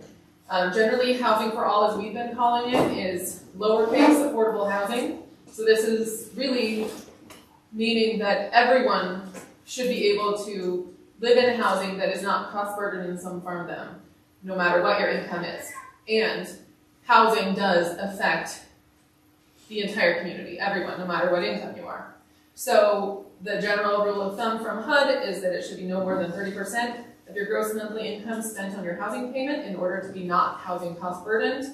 For our specific programs here in the city, we use a 33% number. Other Boulder County communities also use a little bit a higher number because of just the nature of our market here. And then capital A affordable housing is really those more formal programs. If you are under certain income limits, then you can access resources to help your situation. So here's just an update from the last time you saw this using 2023 numbers, and what do these incomes really look like. The attainable housing realm, for those that went to the housing summit, the word attainable is not used everywhere. This is something we use here in Longmont, and some communities certainly do. But for us, that does mean, for our programs, housing that's affordable to households earning between 80 and 120% of the area median income. So this is not our graphic, but as we've been working with comms to update our website and everything, we've talked about creating a version of this that is more specific to Longmont. So this is kind of Frankensteining it together for our market, but this is something I feel like is really useful for anyone trying to understand the whole housing spectrum. And for us in Longmont, this is how our income levels kind of fit into these sections. So 30% AMI or below, that's really our lowest income households, and generally those are covering a pretty wide spectrum. And this is what our housing needs assessment shows, that to accommodate our existing residents, this is the most highly needed housing. So this goes all the way from homeless, emergency shelter, supportive housing, so that's permanent supportive housing, and even into affordable housing. We do have 30% units in some of our traditional affordable housing developments. But there's a lot more in between there too. There's transitional housing. There's a whole spectrum just within this 30% range. And then you're moving into affordable housing, which in Longmont is 30 to 60% AMI. For our programs, we use 50% as our rental limit. And then you're moving into what we would call attainable rental. This is we're kind of ironing this out still. What you'll see here shortly in our market data is our market rents serve 60 to 80% AMI. Our new build market rents serve about 70 to 90% AMI. So it kind of depends on the age of housing stock. But when you're in this area, if that market range is about 80% for rentals, then really we're talking above 60 and below 80 is kind of our attainable rental range, if you wanted to call that. We don't officially have any programs yet for attainable rental. It's really just for sale, trying to hit that middle income, first-time home buyer, all that segment of the community. And then you're moving into attainable home ownership, that 80 to 120, and then beyond that is market. Well, the attainable rental, there is a potential where we don't necessarily have to have a specific program for that, because we're also finding ways that there are other ways that we could potentially support that market with different financing mechanisms to really expand the impact that we can have. So we're looking through a few different options right now. So going into the why, and this really just helps whenever we have an opportunity to frame the problem statement and what we're trying to do for the public. This is why Housing for All is important. The community outcomes that benefit everyone, not just those benefiting from the programs directly, really do help build a healthy community. A healthy community has many of these aspects in it, and housing is the key foundational piece to being able to have that. So this is just some of the stuff we're trying to use in our messaging when we have the opportunity. Can you go back? Sure. Oh, thank you. Oh, yeah. Yeah, we'll send you the PowerPoint. Yeah, oh, perfect, thank you. So we don't have to go into this if you don't want. You all saw this last July, and it's in our housing needs assessment, but it's just helping set the groundwork for the problem. So I'm just going to briefly move through, and anybody stop me if you'd like to go over it. Okay. We all know rising home prices, rising rents. Molly, What a challenge. do you want to Yes. ask a question? Yeah, I just wanted to note whether the rent assessment increase, the forecast is as of what data, because inflation was really high for a while, Right. which caused a forecast, and also some rents were frozen during the pandemic. So do we really expect that? Is it current expectations? So this graphic has not been updated since the housing needs assessment was presented in July. But generally, as we do our annual snapshot showing changes over time that we typically present to council in the spring of each year, we're going to try and get more updated data through the end of 2023. Okay, thank you. Generally, yes, especially when interest rates are higher. I think we've gotten accustomed to incredibly low interest rates, but when you look at interest rates, you know, when they started shifting above 4%, as people can't buy houses, they're moving into the rental market, which is why you need to build the rental units, which then starts driving an increase in rents because there's actually more competition for people with. So people with more money are renting. Yeah, and our study actually shows that they're pushing people out of different price points because there's not enough capacity of rental units. Thank you.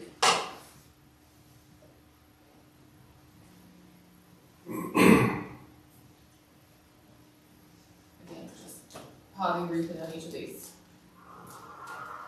So moving into the modern challenges, especially that we face here on the city side with trying to impact the supply side, impact the assistance side, direct assistance or assistance to developers. There's a lot of ways that the city ends up being able to affect change as much as possible. But this is some of the real challenges that we're seeing this today. I wanted to note on the need to fill development gap funding. All the sources are oversubscribed. Prop 123 funding has not come out in full force yet. The programs are still in development. Everyone's kind of waiting with bated breath. The Boulder County Prop 1B funding, everybody has ideas, but they won't start collecting until 2025, and that means we wouldn't have any actual pool of funds until later that year or beyond to actually put out.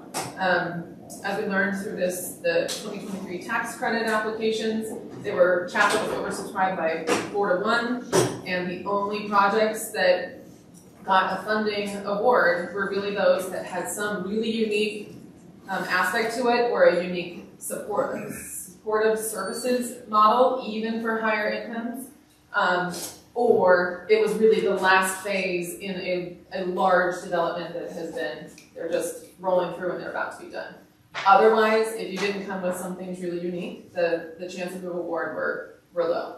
And so when we think about development going forward, things that the city either supports or LHA proposes, it has to be pretty unique, or include something unique to compete. And a lot of the rest of this we've talked about when it comes to land cost and cost to construct. We talked about through pro formas a lot. And then really, again, going back to every opportunity that we have to affect change or influence how housing is talked about in the community.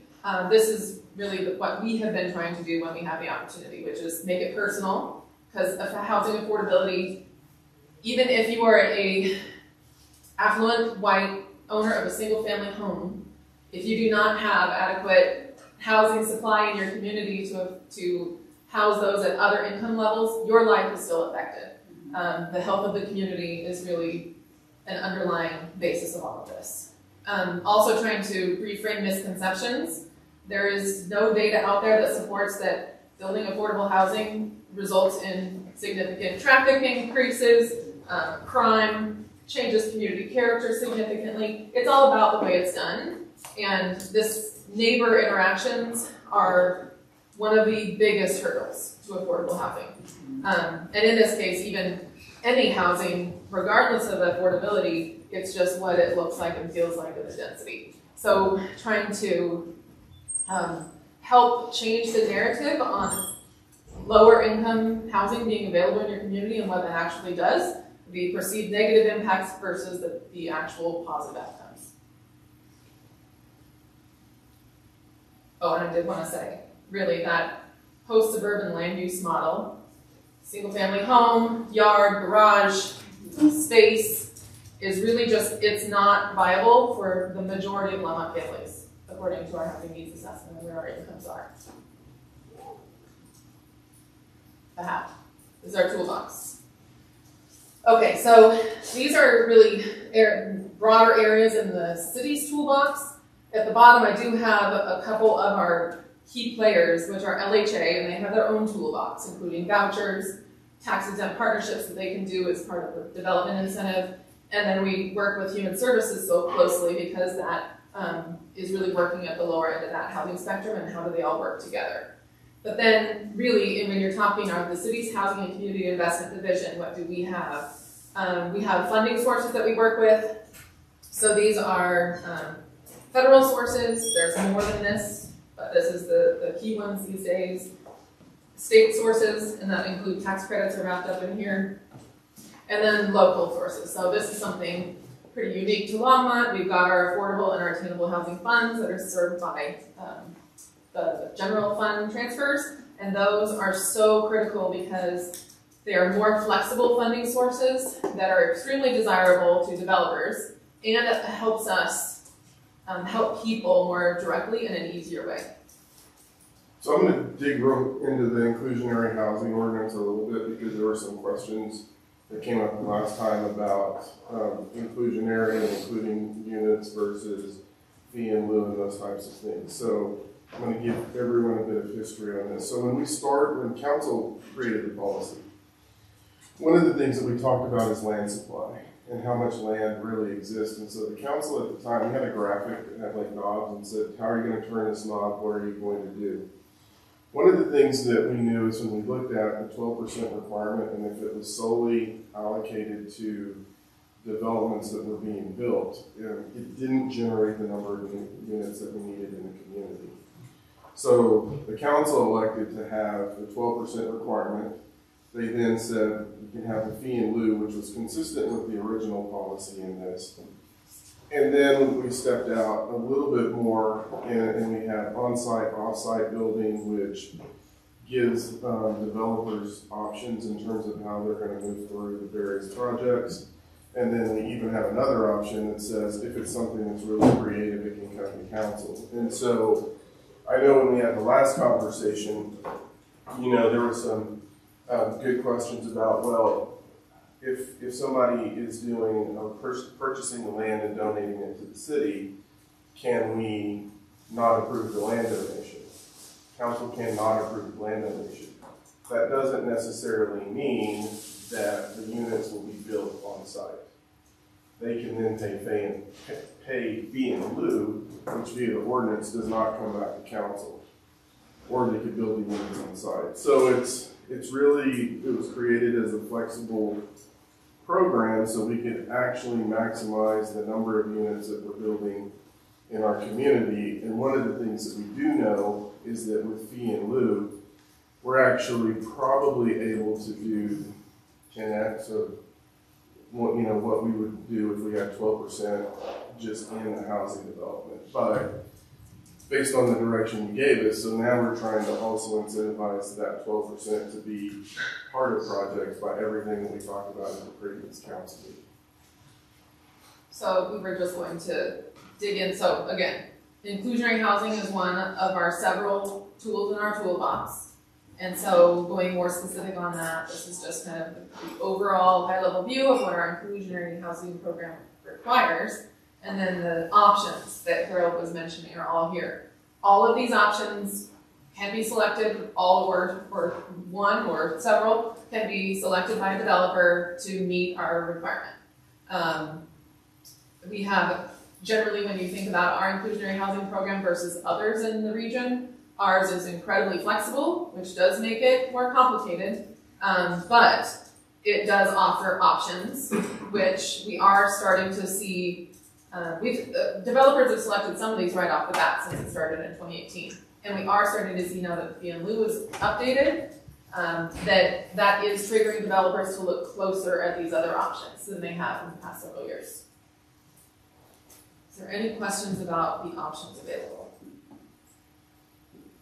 Just to highlight what Harold was saying, for the options, we do have an approval process set in the code.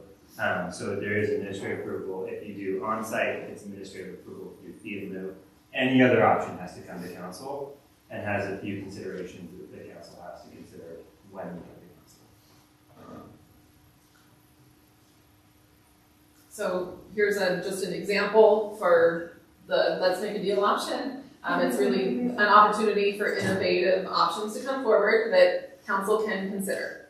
So the best example we've had to date, it really came early in the program, and it was the Mountain Brook Development IH election, where they brought in Veterans Community Project to do 26 tiny homes, plus donated some land to Habitat to get up to their 12% through the combination of the two. They also paid the fee for that. Yeah. Yep, so it was a combination. And then this is just how much we want to dig in, I'm not sure, but we have a lot of moving pieces behind all this to make it actually all function once one of those options is selected. That's kind of the gist of that. So that's everything we have. I just want to see what you would like to talk about. Would you like to circle back to any of these items? Do you want to talk about emerging issues in housing? Kind of want to hear what the interest is. I think that Councilor McCoy has his eye on I don't think I meant to have it on. Oh. Sorry. I do want to talk about what the public brought up yesterday about what do we need to do in the code for changing or allowing different types of housing, be they not ADUs especially, but what did they say? Shoot, I lost the word. Houses that are connected, townhouses, but duplexes. Missing middle. Yes, and can we go, I want to really hear from everybody on that, the pros and the cons of what you think this would do, or how would it help our stock of housing, because this would be a code change that council has to do. So unless someone else has a different thing they want to talk about, maybe we can put all the options out as to what we want to talk about. So, Johnny, you want to get code what's allowed?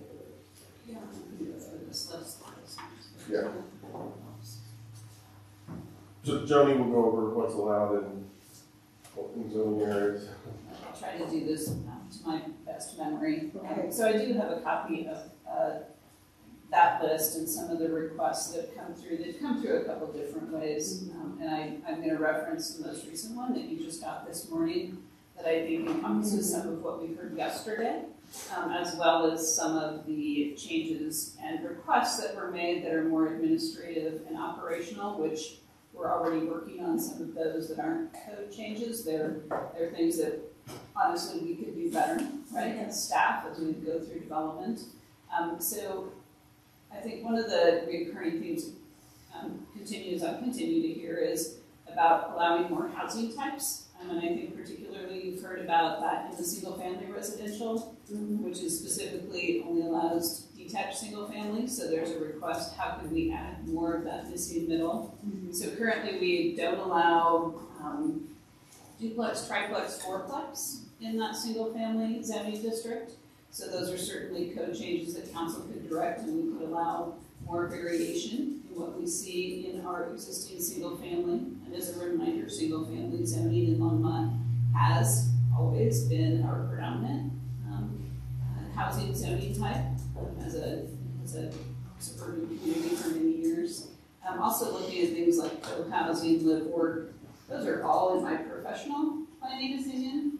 Really reasonable requests, but certainly a council policy decision, not a staff decision about adding those. I think we did talk about that when we changed the code in 2018 at length, and certainly that's something we can talk about some more. The other request was to update our density and dimensional standards. We did that again in 2018 to some extent. Our old single-family residential used to be a minimum 7,000 square foot lot. I believe it's now 5,000. When you look at somewhere like Prospect, which is a form-based code, so it doesn't comply with anything in our code, but we have a lot of 4,000 and smaller square foot lots there, so that would be another consideration for council of how do we look at the actual lot sizes, lot width setbacks. We used to have a setback that was 1 foot of setback for every 1.5 foot of height. So if you had a 30-foot house, you had a 15-foot setback. All of the setbacks in single family were changed to 5 feet in 2018. And anything with a PUD that was single family also reverted to that setback. So those are certainly things that affect how many homes you get in an acreage. You know, the more yard, the more setback, and also, you know, that does tie into utilities and some of the other things we're looking at as we look at changing our engineering design standards, which I believe David and his team have been working on and should be coming to you, I hope, soon. And that will also, I think, tie into how you look at some of those density pieces. There was a request to consider building height requirements and increasing those, certainly a consideration for council.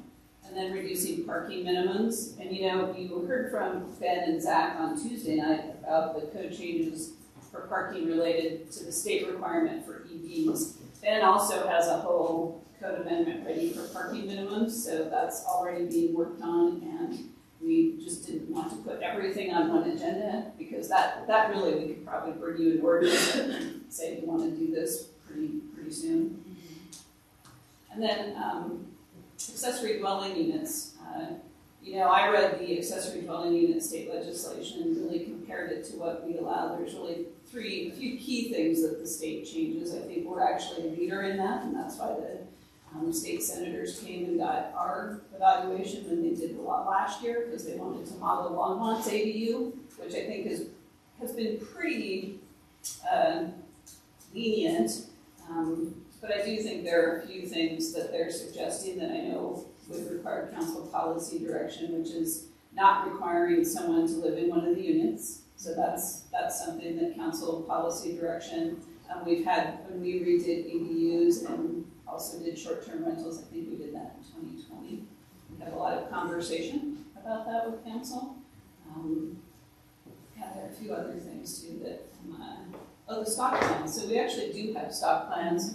Kathy Fedler actually started an ADU stock plan process before she retired and before COVID. And we do have those stock plans, and we talked about getting those in place. So if someone wanted to do an affordable ADU and deed restricted, that they would get free access to those plans. They already would be approved by building department and already meet all the codes. So I think that's something that we'll be bringing back for council, but that's certainly something that, again, COVID kind of got in the way and got us a little stuck in moving that forward.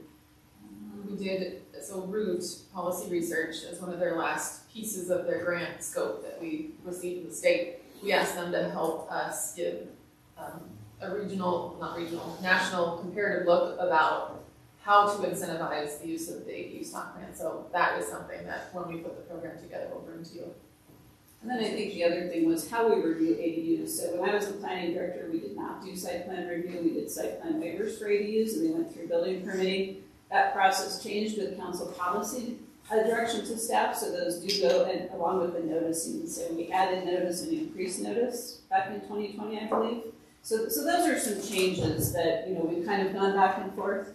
And there are certain subdivisions, specifically Prospect and Mill Village, where carriage houses and ADUs are built into their PUD. So those have never had additional review. They just go straight through building permitting. And the last thing I would say about that is, you know, we apply.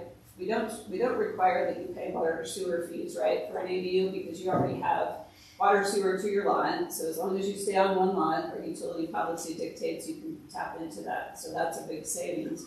What we don't do is we still apply a park fee, rec fee, and transportation fee, and together those fees are about just shy of $5,000 for every ADU. If we reduce that, that would be a big cost savings, and obviously we need to take a look at our impact fee ordinances and how they're written and how they comply with state law. But I would suggest that those are other things council could take a look at, and I see those in the state legislation. I actually think we'll have a really easy time meeting the state legislation. You know, the state likes to tie in all kinds of things, then you have to do a ton of reporting to them, which will just require some time, but we have all automated systems, so that's not such a big deal.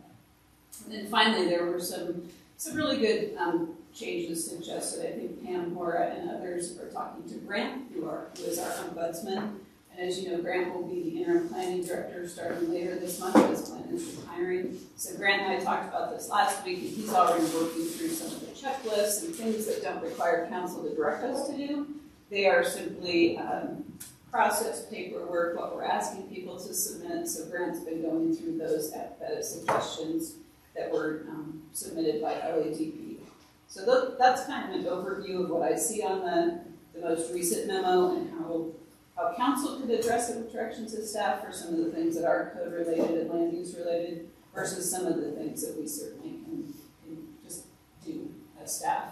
And some of those are about staffing things, right? Making sure that, you know, folks in David's side of the house, which is utilities and engineering, are also looking at how they're reviewing and how they're coordinating, because there's also some conversation about that in this memo about making sure that everyone in engineering is looking at everybody's comments together before they send them out, which we should be doing, honestly. So just things that we need to take a look at and see what's the best route for staff to kind of maybe change how they're doing some things. And we've been having some communications on that. Actually, Tuesday, a meeting with part of David's group that's been scheduled for a couple of weeks to start some of these conversations in terms of how we look at it. You know, we kind of used a project that was brought up on Tuesday regarding different challenges that are occurring. It was the Bond Farm project, and kind of dig into that a little bit because I think it's a good example of the different expectations and challenges that we have. So one is that was a concept plan that was approved. And I think one of the challenges that we have is that a lot of times people assume that the concept plan is full approval for everything that's going on, and that's not correct. Because once you get into concept plan, then they provide us with the site plan. You know, where this one changed a little bit is when it came in originally, there was no lot line, so basically you didn't have individual lots that you would buy. It was houses built in more of a common space, similar to what I think they ended up doing on the last phase of by the museum. What's it called? Blue Vista. So Blue Vista did that where you didn't have individual property that you owned. You only owned the unit on the property. And so when you come in with that, it allows you to do other things like private streets. So a shift in design occurred that showed individual property lines, which then starts creating this conversation on public streets. Also part of it was in the letter. It said, here are some things we need to resolve. And it's a list, and we're happy to talk to you. Or didn't say that, but basically we need to talk about this in the pre-application meeting. From that letter to whatever happened when the property was put for sale, never had a conversation. So actually they had a pre-application on Wednesday, and went through that. Because what happens when you get into the design on this is you actually then have to start showing where's the drainage going to sit, how are you going to manage water quality, how are the utilities going to be positioned in the development, and all of those things start adjusting. And so we actually talked about it on Wednesday. We're going to refine how we send our letters out to make sure that people understand this is a starting point for the conversation, because as you're going through that engineering, that's where things start moving. And we've seen it actually ourselves in the Mustang project, in that we started with a design and said, here's what we want to do. But we've had to constantly refine it for different issues. And there are things that we can control and things that we can't control. So what we're learning through on the Mustang side, this is part of the design standards on the engineering piece, is what are our setbacks going to look like? How's that going to work with all of the utilities? There's a reason we chose not to put gas in, because if you put gas in, Xcel Energy has very firm setbacks and they don't budge on it. And so that then starts changing other things in terms of, what is it, 5 feet from a gas line? It adds easily 10, 11 feet additional. So it really what it does is pushes your house back and creates this open area up front that didn't go to housing, didn't go didn't have, the gas easement didn't have a lot of purpose. And that's their decision, right? We could say we want you to do this, but that's Excel's decision, and they control that, I think, all the way through, correct, David? Yeah, it'd be their input, and when you add an alleyway, you gain some flexibility, but not all these places will have alleyways. So kind of what we talked about yesterday is what can we control, what can't we control, what's the impact of these things as we're bringing it forward is important, and every property is different. One of the things that we've talked about internally is there's a reason that a lot of the properties that are coming in now are difficult, and there's a reason they weren't developed earlier, because they're very challenging properties in terms of how do you manage stormwater, how do you manage water quality, and these other issues. Even in that conversation we're learning through, I was talking about a different project that we're thinking about where, and these are issues we're going to talk about, where one person said we want to use a sand filter for water quality, and another person said no, we need a rain guard. We need to resolve those issues before the applicant gets that information, so we're clear and connected internally. So that is where we're moving through. At the end of the day, I think what was communicated to us is I'm selling the property because I can't build the number of units that was approved on that. They can build the number of units that's approved. It's just now when you get into the engineering and design, how do you do that? What are we trying to go over? So I've seen the site plan. It's not going to change the unit number. It's going to change some details on that. And one of them, for example, is if you have a stormwater pond, you actually need access to get to the stormwater pond to maintain it. Or you're creating a different issue. And so I use that as an example because I could go through many other projects where you're having issues and they look completely different. I said to our group, we need to get better at a few things so that we reduce that opportunity, but at the same time, every individual property is going to present its own issues.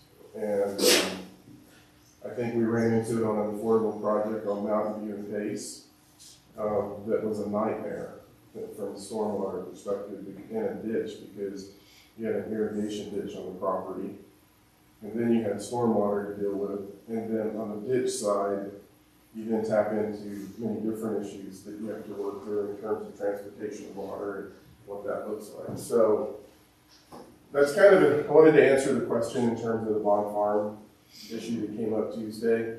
We think we're in a good spot, and we'll continue moving forward, but what we can say is it's not going to, there's ways to not impact the number of units on that site. What were the 3 items, fees that you, I know I'm just asking this because she already said. The 3 fees that equaled up to $5,000. So those are part of our impact fees, and so those are fees that pay for recreational, capital facilities, transportation, and then the park fee. So all of those are fees that go towards capital construction across the entire community, but they're assessed to every dwelling unit in the city in one way, shape, or form.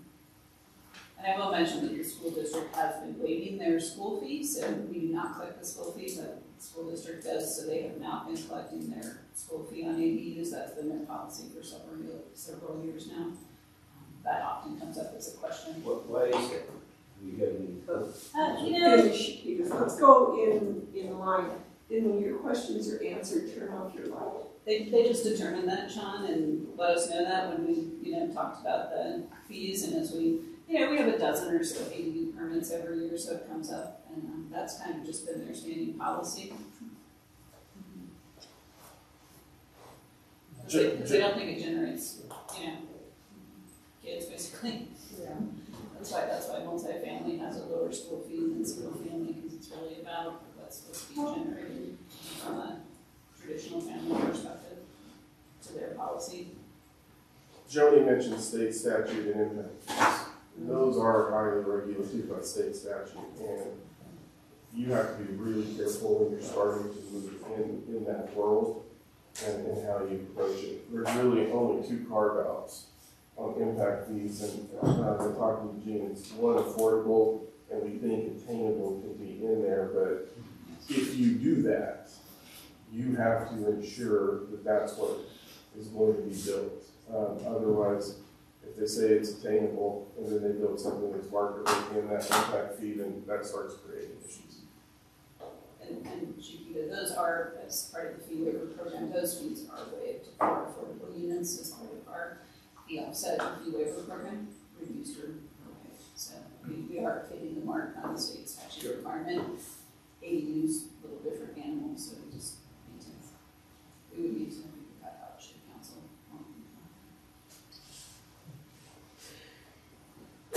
Who is next? I think it's Diane. Okay. Are we going down the line? I didn't have my light on, I was just wondering. I know, that's why I said that, let's start, so I avoid the confrontation we have. So you want? You're fine, do you?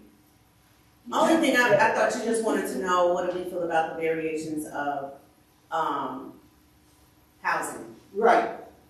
And whatever you want to ask, let's just go down the line. Just asking, or did you want us to comment on that? Whatever it is you want to comment on. Okay, so if you want an opinion on, but yeah, I just want to make sure I'm following the rules. Yeah, the rules have changed because of the last Oh, the new rules. Also the new rules. The new rules are we're going to go down the line. Oh. Starting, and Chiquita didn't have her light on, so whoever has their light on, go first. Turn that light on. So, and when you're done asking your questions, please turn your light off. Okay. You're saying ask questions and speak your position At the same time. Okay, cool. I'll be really quick. Thank you for answering that.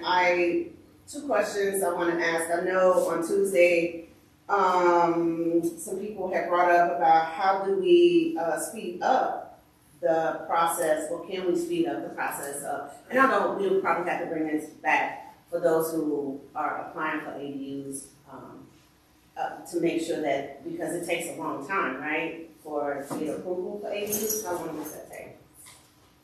Off the top of my head, I don't know the test. Okay. But, you know, I will say that, so there's a site plan approval process, and then there's a building permit approval process. So there are two processes that I'm going to guess off the top of my head take somewhere upwards of 4 months, and the site plan approval being the lengthier. Building permit process, my guess is probably a couple of weeks. Oh, okay, okay. Just making sure that we have an efficient process in there, so that those who, making sure that we can have those opportunities for people, those options.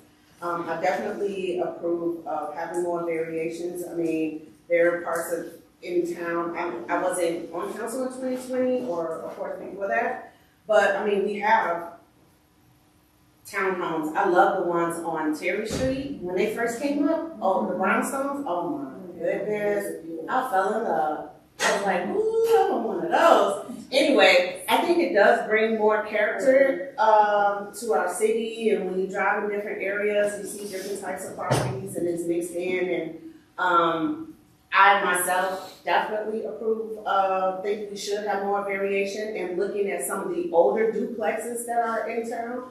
Obviously, we have had them before. I don't think, I've lived in 5 different states, and I don't think there has been a city that I lived in where there weren't duplexes and mixed type of housing, which brings actions for people who move into different areas or in a city.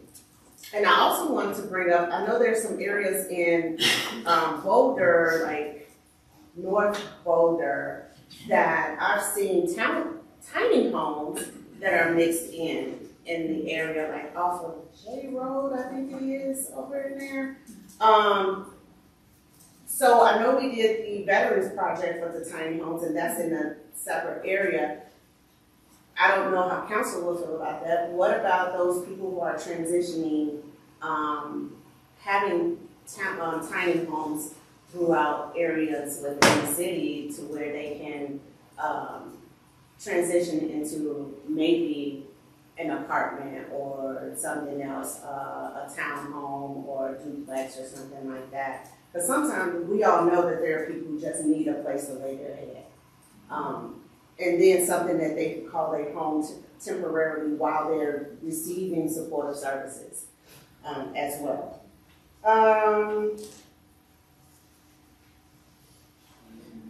You said we're already going to talk about the parking minimum, that's coming to council. And we're already going to, you said we're talking about the lot size as well. Minimizing, us as council will have that discussion about decreasing the lot size.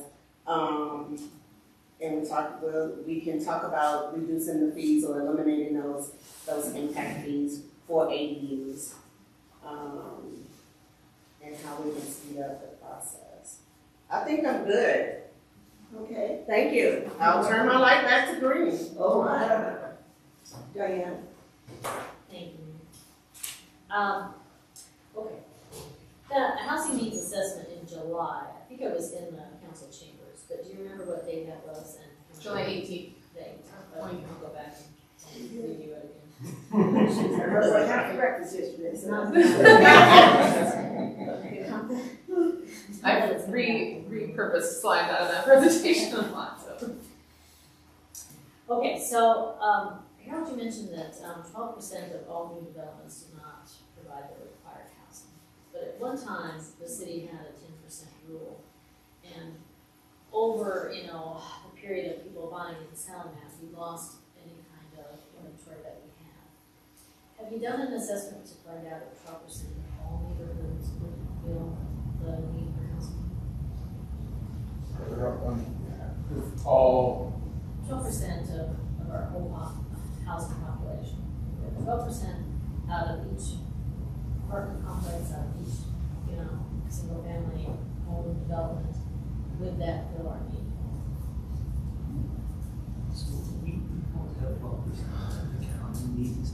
Yeah, so, I'm trying to think how I work through this. So we had a housing summit 2017. And the 12% was really, was taken out of the county needs assessment in terms of what do we need in terms of affordable housing, capital A, to meet the needs of the future. And that's where the 12% came from. In that meeting, all the cities were present, and all the cities said, yes, we're willing to do this. So in some form, every city has adopted some type of policy to say this is what we're shooting for. Some are not as far along as we are. Some percentages are kind of funny as a mathematical tool. So does that mean that they think that 12% of the population of all housing stock, 12% of our total number of units in the city. A future development. Right. A future development. Well, the goal is for 12% of all affordable housing stock to be affordable by 2035.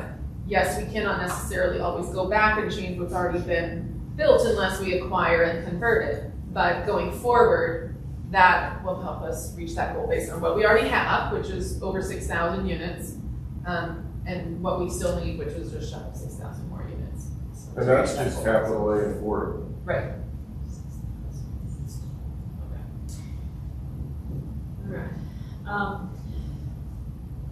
Just a couple of comments as they were coming through. We're talking about fourplex in single family neighborhoods.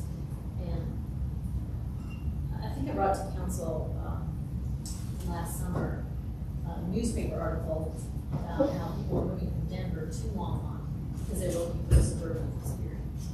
I'm just saying that there are people that look for a suburban environment. Mixing those two radically, get a lot of pushback. That's a nice segue for me to say that.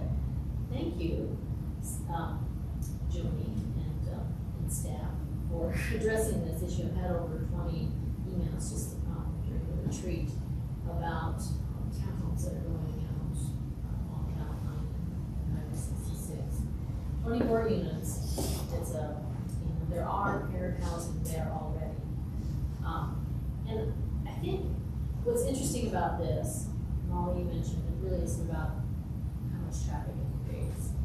It's really about, so yesterday we talked about our identity, and I mentioned that I think one of the biggest areas of discrimination that we have never overcome is poverty. Those who have less living next to those who have more. And I think that's really what the topic is when we have a lot of high density next to suburban areas. You know, people kind of single most important purchase is their home. It's kind of the American dream, you know, throughout these platitudes, and it's also something that as, you know, a multicultural neighborhood, people work for in terms of thriving as Americans, you know, and providing for their families. So sometimes I see, even though we have many different colors and backgrounds represented in my neighborhoods, I see sometimes the most staunch we don't want to ruin our suburban environment. So, where are we going with all this, you're asking? I think what we... Okay, what's your point? Okay, so, and they've heard my concerns about what I consider segregated housing, where it all looks like lower income. We'd really like to see more integrated approach. We'd really like to see 10 or 12% within neighborhoods that looks compatible with the neighborhood, that is mixed in, as you said, even if there's a small house here, you know, and we all have that, where, you know, there's the lower priced, there's a real estate axiom, we don't want to be the most expensive house on the block, you know, but it's okay to be the cheapest house on the block, that kind of thing. And it also creates an equitable opportunity for families. Also, dilutes this resistance, I guess, is what I want to call it. I think it's a fair, equitable, inclusionary way to create our city. And I appreciated when we had the 10% rule. I did know some of the families that were mixed in with neighborhoods that were being developed. And it was very beneficial for them. It was somewhat seamless within the neighborhood. And I want to find a way to do that. You know, I've had some ideas about how we might do that more efficiently as a city. And we can talk about that more here, we can talk about it more later.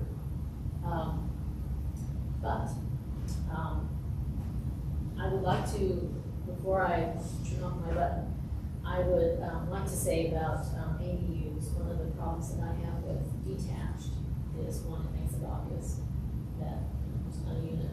That can be done in a very classy way, with a carriage house or above the garage kind of unit. But when you have those tend to be more attached, when you have something detached, is also an efficiency issue for the staff, because there is site planning and permitting that has to happen. So I don't want everyone to rush out and put in a site plan for a detached ADU, because that might overwhelm the system. But I would also like to enhance the ADUs that we have that are attached, that are already existing, make it easier for people to utilize them. And then, you know, I'm off my soapbox, and I want to ask, what are, if you could explain the current deed restrictions and how those work too, because I don't understand that piece or haven't heard that piece. So for our affordable units, Yeah.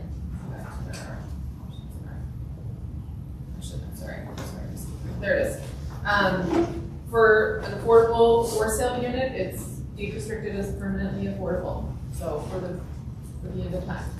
For rent homes, our deed restriction. How do you deed restrict? I'm sorry. How do you deed restrict? So there's on the property note. How do you deed restrict that? It is recorded against the property. You might want to, yeah, that might be for me. Yeah, it's recorded on the property. So the owner of the property puts the deed restriction on themselves in a form that's acceptable to us. So we have the form. Who is the owner? The city of Longmont? No. So the for sale property. So generally, if you think about it, let's think like a Habitat for Humanity build that's building a for sale product. Habitat would put the deed restriction on and then sell the house. The deed restriction is forever, so it continues on with each owner, and the owners have to then sell within the deed restriction. But Deed restriction meaning a certain set of criteria that is established by. The is then established by the deed restriction. So the deed restriction, so I would put that deed restriction, the deed restriction would say, you may only sell this house at a price affordable to homeowners at 80% AMI. So it's a sliding scale, I mean, it's adjustable for the times, as the times change. Yeah, they do have, and there's various mechanisms to do that, and you know, some cities have a set growth that's built into the deed restriction. Some deed restrictions, like the Atlanta one that we're working on, just says, go see sale prices that Longmont sets and sell within those sales prices. But they all will require income qualified individuals to purchase in that price range. On the rental side, the only difference is that it's set in, it's permanent, but you could buy it out and if you meet certain criteria after the 30-year mark. So it is sort of a recash of the price of the story is. So they can pay for that. But only they can cheat us. You can tolerate one story. We have, you know, the neighborhood that I live in and what it's like. And we do have rentals in that area. One of them is a duplex that someone has refurbished. And they've been able to sell it below market rates, and it stays with the lowest rentals in the city of Walmart.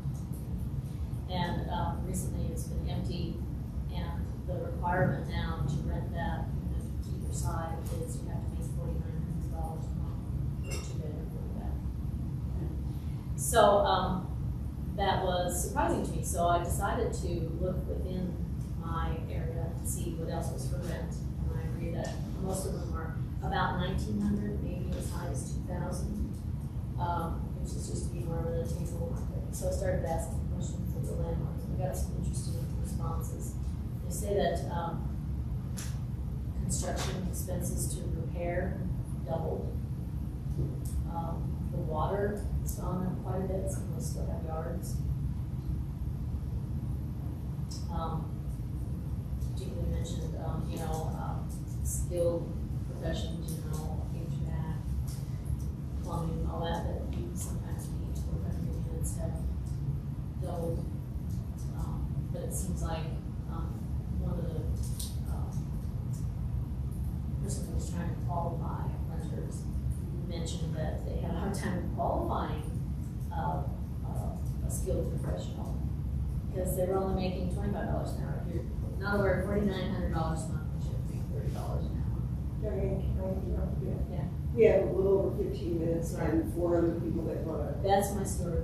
And I just want to put that out for consideration because this is what we're up against. I don't think it's a problem. I think it's a cost of living. Okay, Harold would like to comment. Well, I want to ask some questions. So, Yeah. what I heard from Councilmember Yarborough is that, I want to make sure this is what I heard, that you're open to expanding the uses in residential single family. So my question, it's hard for me to kind of distill from Councilmember Chris. Are you wanting, when you talk about that inclusionary aspect, to expand the uses in single family zoning? If that means fourplex next to a single family home, no. Okay. Like I said, I'm for ADUs, but I prefer to start with attached because I think it's just more efficient. We have a lot of them available out there that could be enhanced.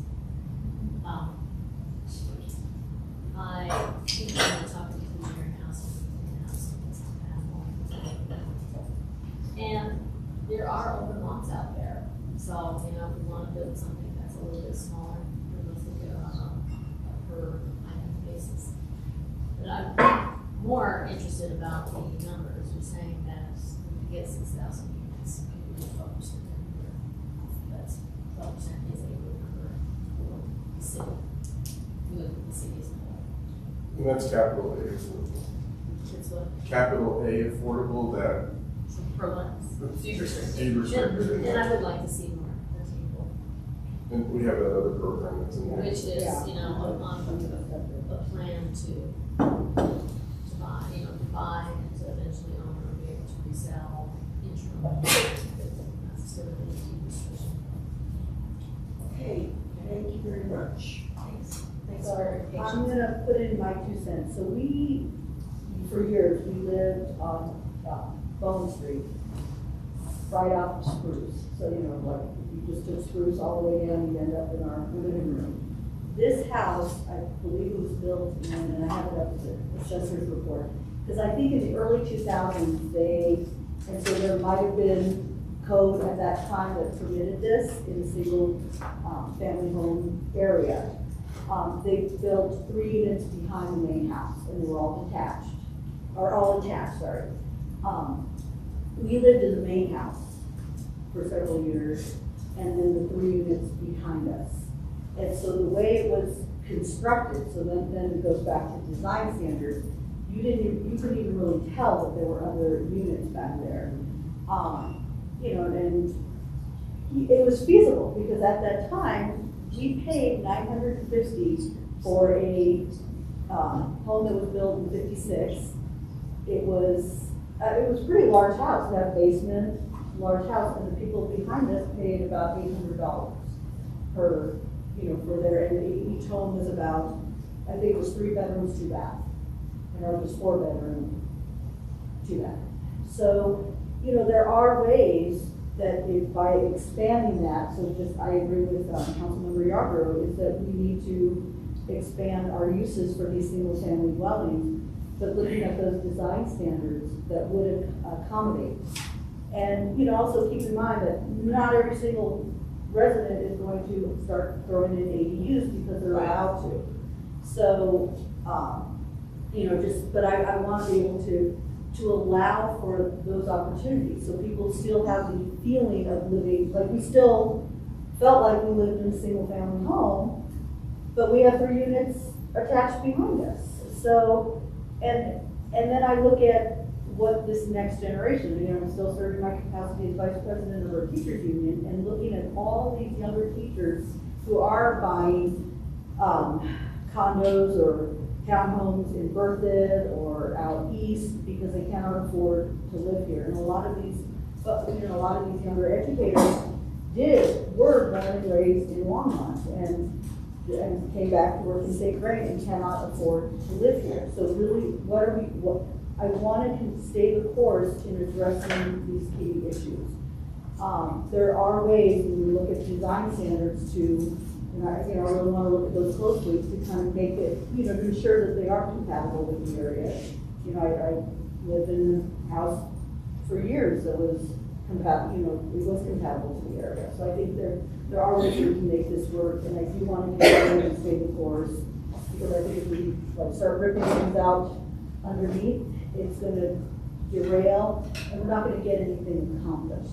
But how can we continue the trajectory, bringing in all these concerns and addressing those that need it? And you know, you've done a very good job during my 4 years that I've been, you know, listening to all this in your ear and kind of navigating those concerns. So that's kind of what I wanted to bring forward. So not really a question, but just my thought.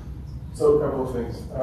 The example you gave us, that zoning actually allowed for that to occur when it was built? When it was built, yes. The neighbors actually came forward on that area and requested the zoning change.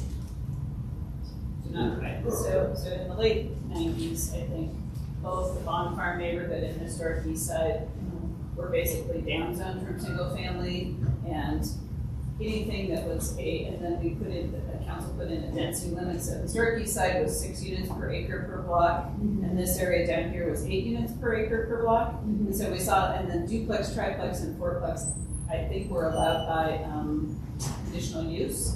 And so I think that's why you see that. So if you walk historic East Side and what we used to call the Bond Farm neighborhood, which extended across Sunset here, that's where it's exactly what you talked about, and all that certainly was allowed as part of those 2 zoning districts. One was RLE and one was a different name, RLM, I think. So those were some very specific zoning districts that council put together. I think it was in the mid or late 90s. Okay. Maybe before that even. I don't have the dates in my head before.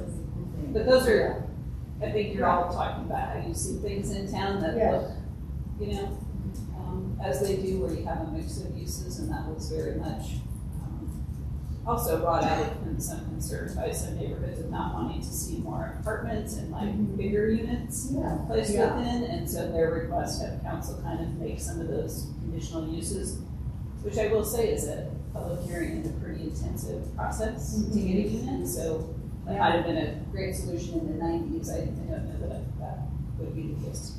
Okay. Does that zone still exist today then? No. That's where it's going. No, it's not.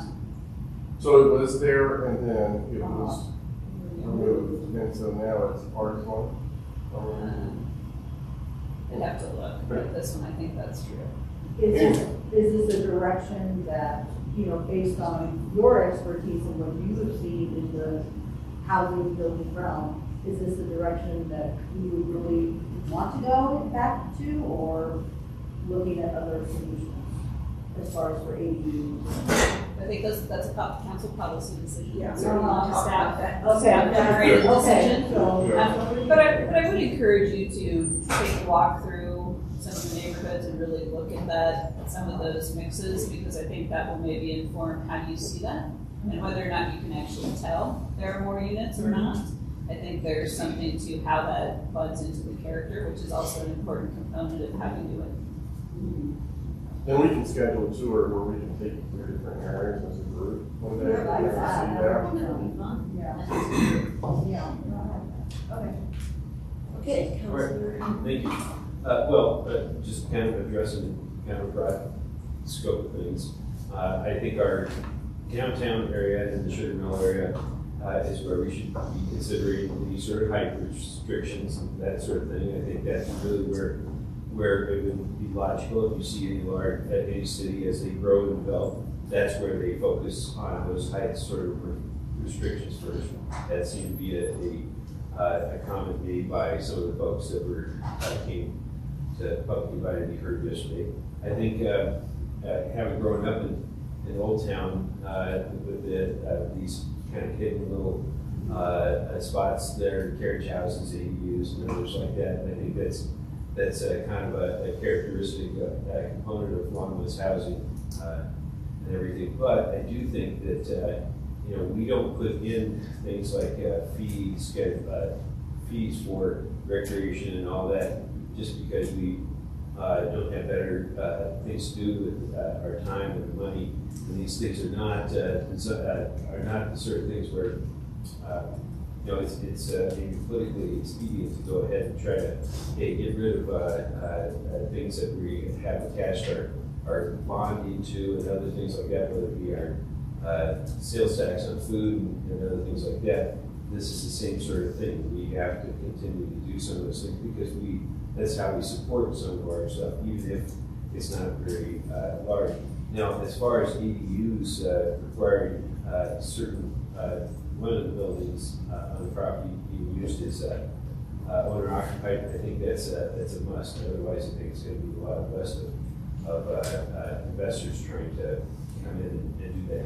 And I don't think that's what we're here for. We're not here to make people money. We're trying to get people housed, and that's really the thing. And so the issue is that that is something I think we need to maintain.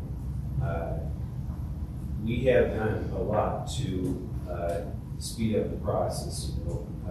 Dan Burchett has done things in regards to how we are trying to leverage our money for LHA and make that process streamlined. We're also streamlining this too. So I just want us to understand. I think it's great to say the process is slow, and it is, but government moves slow sometimes because you got a lot of stakeholders in the game, and when people try to suggest that we're moving too slow, I don't think they understand that we have a lot of market factors that are going on that actually create a system where we have to move cautiously and give voice to all those stakeholders.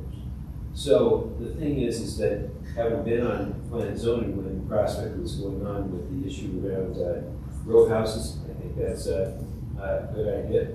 I like the point that Councilmember Yarborough brought up in regards to the row houses on Terry. That seemed like to be a great project when it was coming on. I think people look at that and go, gosh, I really do like that. And it does have a sense of belonging in that neighborhood. And if we can encourage more of that type of thing, I think that's probably a good thing. I see that large portions of Prospect with the smaller footprints for the houses and the setbacks remind you a lot more of the old town communities that people admire.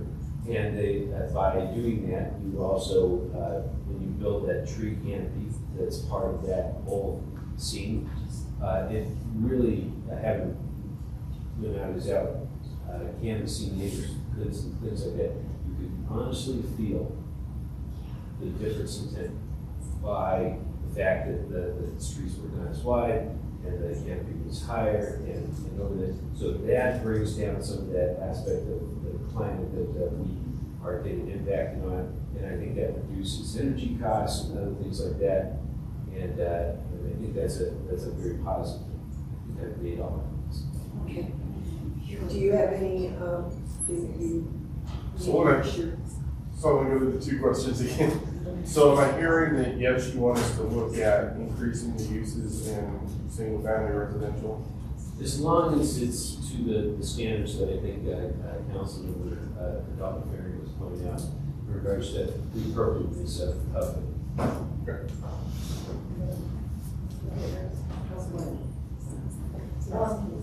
Yeah, I have some questions that I think were not brought up yesterday by the speakers, but are sort of implied. When you start increasing the density of what's now single-family residential zoning, either by adding ADUs or by permitting duplexes and triplexes, do you run the risk of creating food deserts if you don't also allow retail added in residential settings? I'm thinking of Lucille's, the restaurant, behind council, where it's totally compatible with the neighborhood, but it's a restaurant and they shoehorn a lot of people in there. And strangely enough, it doesn't seem to require much parking. Now it's across the street from the parking lot. But a smaller restaurant venue, a Lindbergh, for example, where the bottom is a coffee shop and the top is the operator's residence, can be sized to where the marketing address is the neighborhood, and people would walk to access that. That existed in Prospect during the pandemic. There was, I guess, Sweet Pine. I'm not sure whether it's operating anymore. There was a little grocery store. People could buy staples and walk to it. You'd never drive there, but it meant that in a less privileged neighborhood, it would have prevented there being a food desert. So have we considered some kind of restricted permitted use, sparse, one every 3 blocks, one every 4 blocks, or on a two-dimensional block, one per block, maybe, permitting certain retail uses in those single-family neighborhoods for placemaking and for walkability, as well as for equity in making sure that food, at least, and maybe certain other things, an urgent care clinic would be a good use. Certain things like that are available to people who don't have a car. And I think, was it brought up yesterday that not having a car should be considered a right? And so I'm wondering about whether that is being a consideration for re-swizzling single family. We've got a lot of land tied up in single family residential. Before you answer that question, I just want to do a quick timeout so that Molly can go ahead and get going. Thank you, Molly. Thanks, Mark. And if there's any housing program questions, we're focusing a lot on planning, so we got that covered. Because you're doing such a good job, Molly, the program part, we're not worried about. Okay. Yeah, All there you right. go. Sounds good. Thank you, Molly. so much. Very good. Appreciate it. So Marcia, I would say that our comp plan, since the early 80s, was set up just to do that on a neighborhood commercial perspective, right? So we had all these neighborhood centers and we had 7, like the city was broken up into 7 neighborhoods. And if you went back and looked at the comp plan in 2003 and prior, you don't see all this. So then we made sure that tried to make sure that there was a commercial, walkable center that allowed a variety of uses. Obviously, the city doesn't get to control the retail perspective. And, you know, so 17th and Pace was one of those neighborhood centers, Clover Basin Airport. You know, I would say in my experience here, and currently Safeway is empty at 17th and Pace, although it would be suggested by the number of rooftops that you could support another grocer. That doesn't seem to be the case right now, or other neighborhood services. And at Clover Basin, it was the same thing. The owner of that is one of our most prolific retailers here in town. He chose to put in Vera West as apartments and came to council and rezoned that simply because there wasn't an ability to really, from his perspective as a retailer, to create that kind of neighborhood center. Now we've seen a little bit of it right on the front where we now have a vet, a brewer, a coffee shop is coming. So, you know, and I think that, so that was the approach that was taken from a policy perspective in the 80s up until now. And so I don't think we have actually looked at how would we put in more commercial in some of our neighborhoods, just because simply I think we need more input than our own, whether or not those spaces could actually be filled. Right, so, and I guess what I would be interested to do is looking at studies, because we're kind of not there yet. But as the density of those neighborhoods increases because we are allowing duplexes and ADUs, then first of all, people who live in duplexes and ADUs may not be car owners. That's specifically the intent of the state statute that's under consideration, because it says you can't require parking, you know, increased parking. And what we want to do is get more walkable neighborhoods. And that was specifically, Joni, because the 80s and 90s were really car-centric. And that was why there was no market for neighborhood stores. But if the density consideration gets you to be less car-centric, then you're going to need those. You're going to need those things. And it's a real chicken and egg thing, because you can't,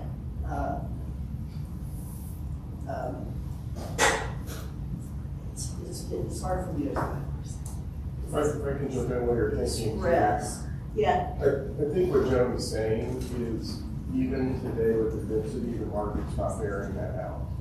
My neighborhood is another example where they came in and put multifamily.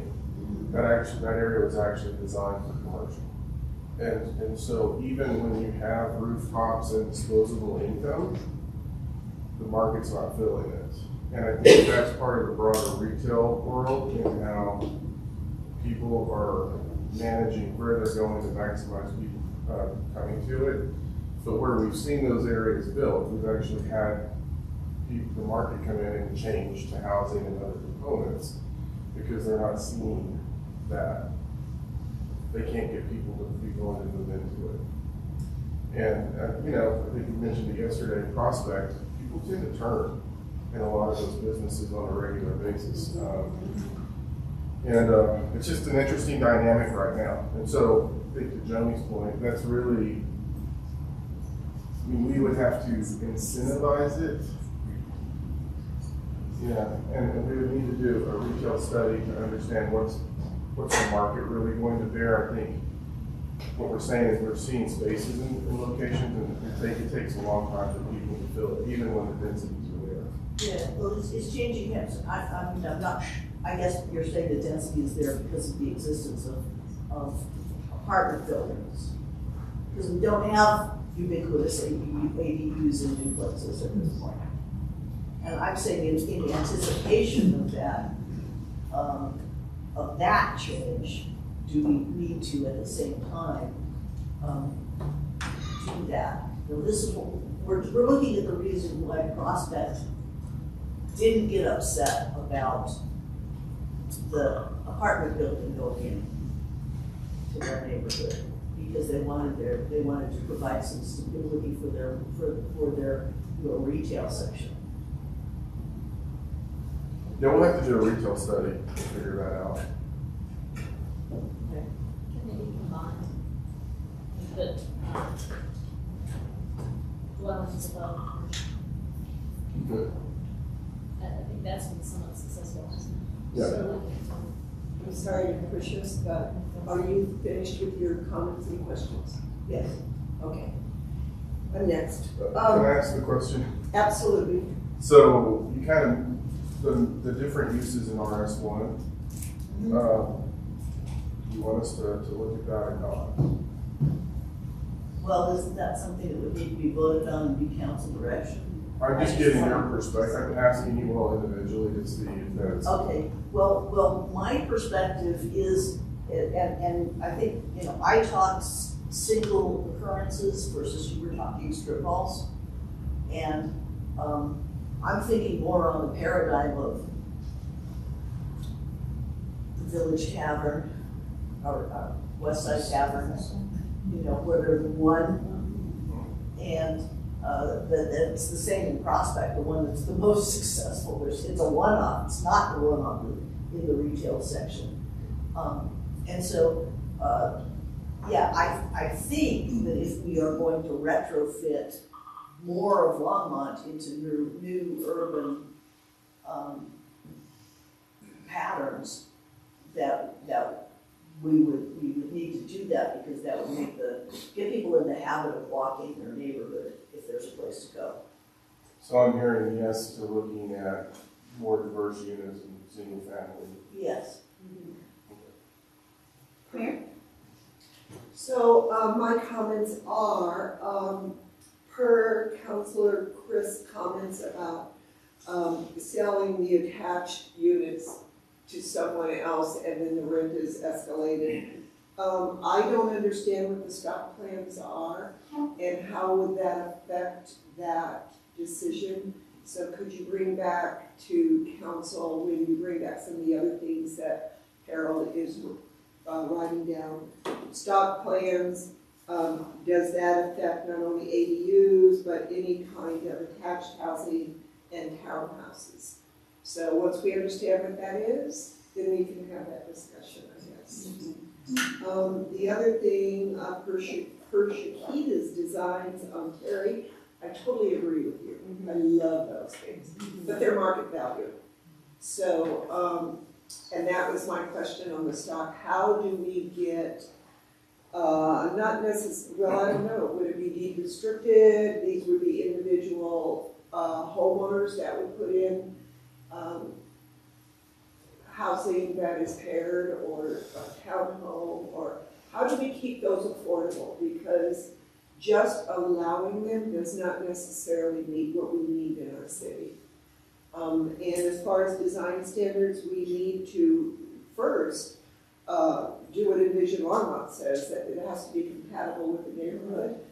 But I would like to go above and go beyond that if it's possible, to really make Longmont something that stands out.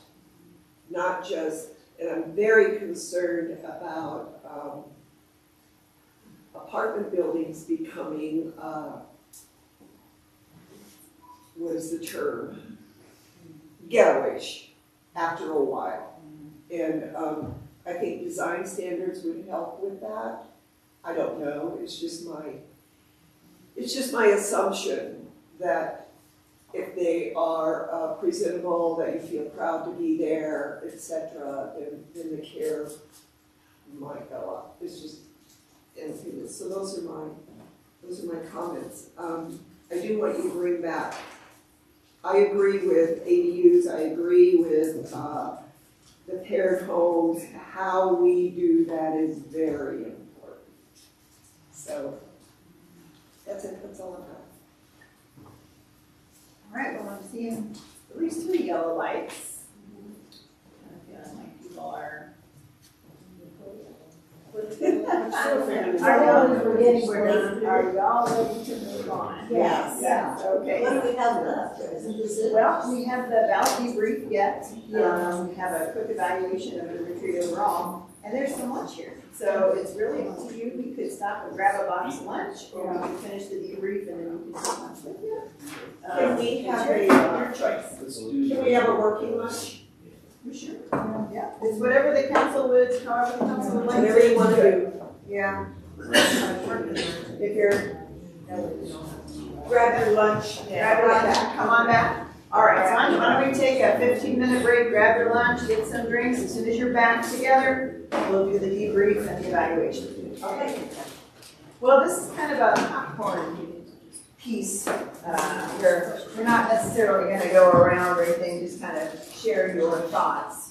This section is the ballot debrief from 2023. Obviously, we had 3 ballot issues that did not pass and came in with an approval rating of around 29% each. So I think y'all wanted to just have I was just thinking kind of popcorn. So you all tell me your thoughts on how you think that went and what we can look at for next time, and I'll just record them as we go. So can you call on people so we're not interrupting anybody? Yeah, you bet. Yeah. Actually, Mayor, maybe it does make sense to go around in that case, since we were Go around? Okay, we'll start with Marcia this time. Go ahead. I think we misjudged the public mood badly, and then we were unable to negotiate. I think maybe if we had put one thing on the ballot, it might have had a chance.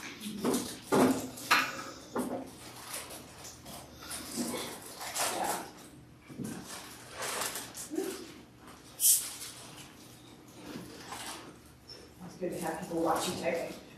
I think it was a perfect storm of things.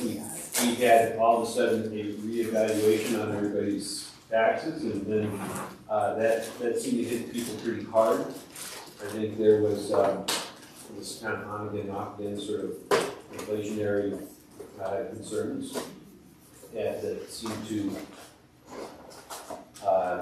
concern people, and I think there's still sort of a triggering that waiting for the next shoe to drop in regards to the after the pandemic, and of course after the insurrection seems to have this sort of feeling like we don't know what's next, so we don't want to overextend ourselves. And then of course the things got was. What was the last one? Sorry. Just what Marsha was saying at the top there, those things are. Yeah, I do agree with that. You know, people were really, people were really mad at the council for putting them on. Yeah. So, I think our marketing was not well done. I don't think that we should have followed the Parks and Rec advice to combine the rec center and, but we all agreed to do that. And the why, it was very difficult to explain. I think on the,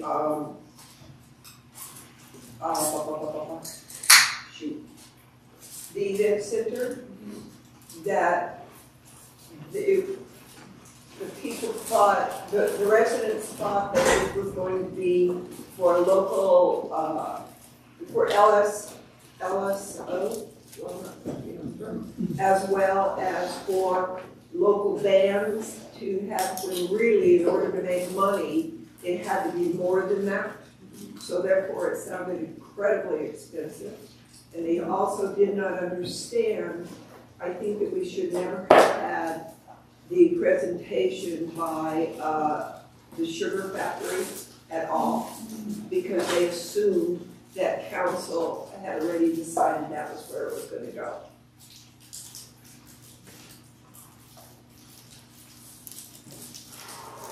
That's it.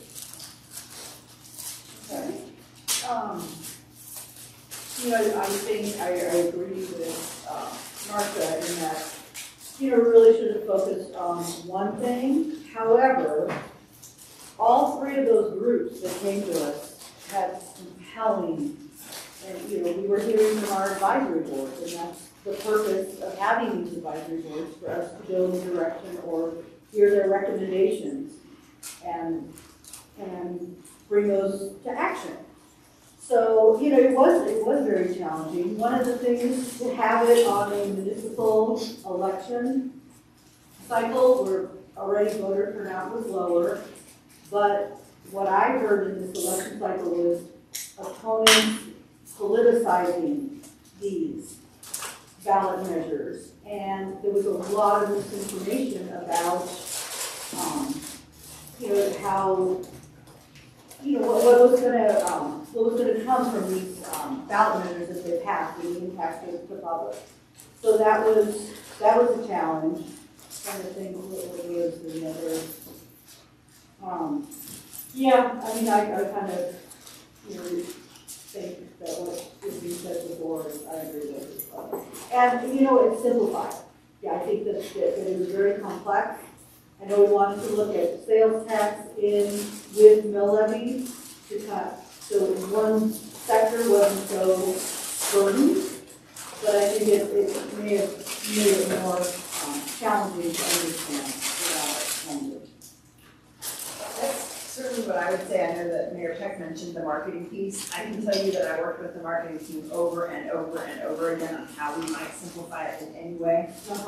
It was very, very challenging. That was very tough. Yeah. Thanks. Yes. Don't keep the messenger.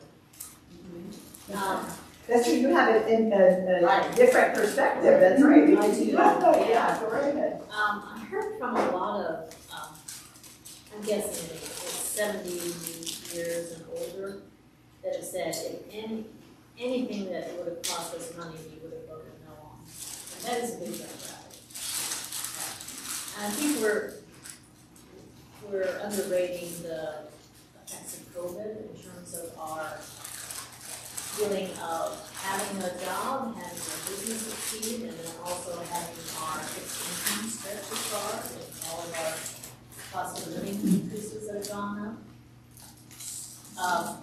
Out of those, in that demographic, really, I had a lot of people say that the entertainment center was probably the most viable, and they would look at that in the future. But when it came to the rec center and the library, it became an equity issue in that they chose to build a new rec center and library in the most affluent neighborhood in town, close.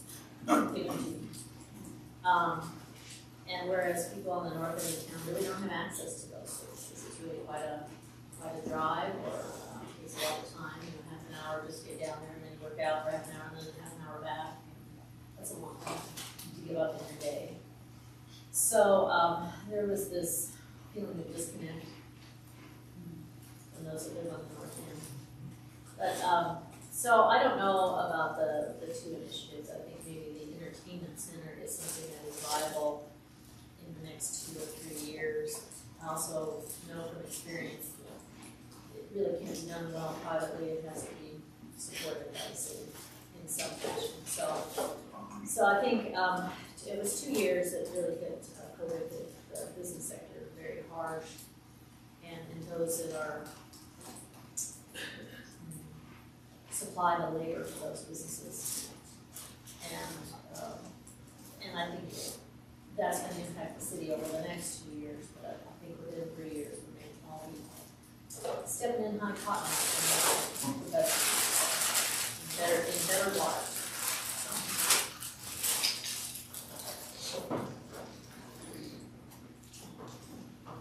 So I agree. What I've heard is basically everything that Councilwoman Chris just mentioned about the disconnect and about the rec center being in an affluent neighborhood of town. And also what Marsha was saying as well. You know, people just didn't want to pay more money. You know, they didn't want no more money. But yet you hear that we need a rec center. We need another library.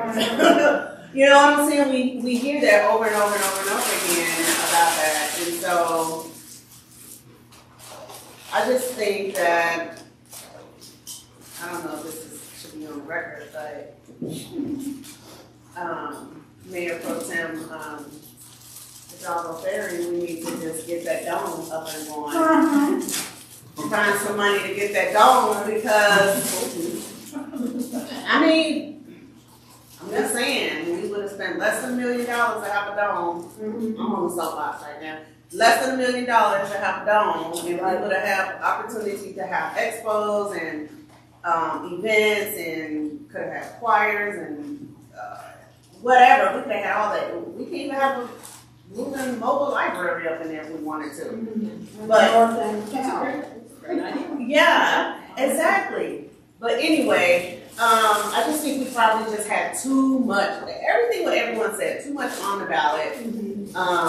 If we had to have one thing, not to say that it would have passed either. If we would have just chose one, I don't know if it still would have passed. I don't think anybody wanted to spend money. You know, period, because that's what we heard. I know that's what I heard. So what we could have done differently, I'm not sure if the outcome would have been any different. But, you know, we did it, we threw it out there, not just threw it out there, we actually listened. And I will say that the YMCA deal was more visible in marketing. I saw the posters up everywhere, I saw them at events, as far as that initiative. I did see the YMCA initiative out in the community. More, I didn't see the other ones. Pro or con? Pro. Yeah, I mean, they were just visible for the community to ask questions, but I didn't see for the other ones. So I have a comment since we all went around. Yeah. What I was hearing for people who were watching Longmont, they were surprised that the residents didn't see that for a very low price, which in the future will be much more expensive, that we would get an incredible, within 30 years or so, an incredible city. And that's what I saw as well, but how do you say that we're building for the future? You, as a 50 or 60-year-old person, may not see the results, but we're building for the future, just like our forefathers did in other things. So that made me really sad, because I think overall, these are very inexpensive taxes for what we want to achieve. So kudos to staff. It was a very good presentation at the end, Sandy, and I heard that over and over again.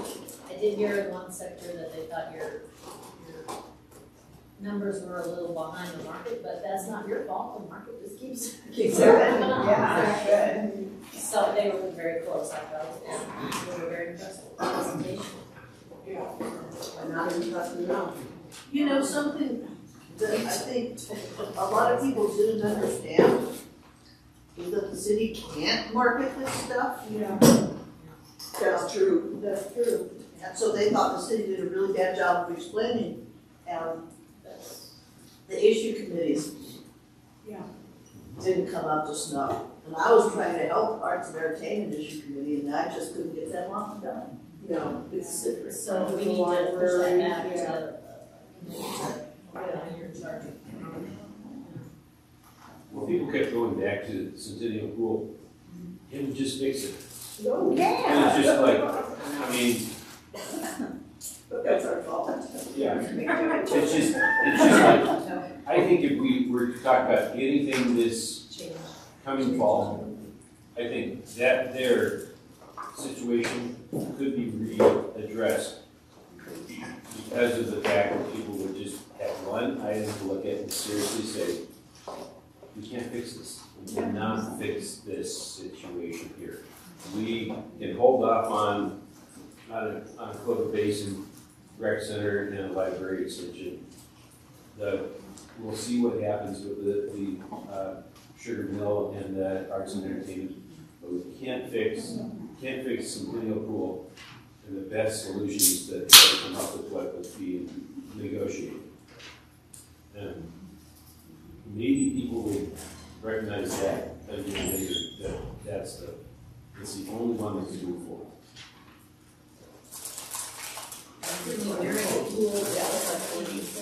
No, it's just, yeah, and maybe it is, huh?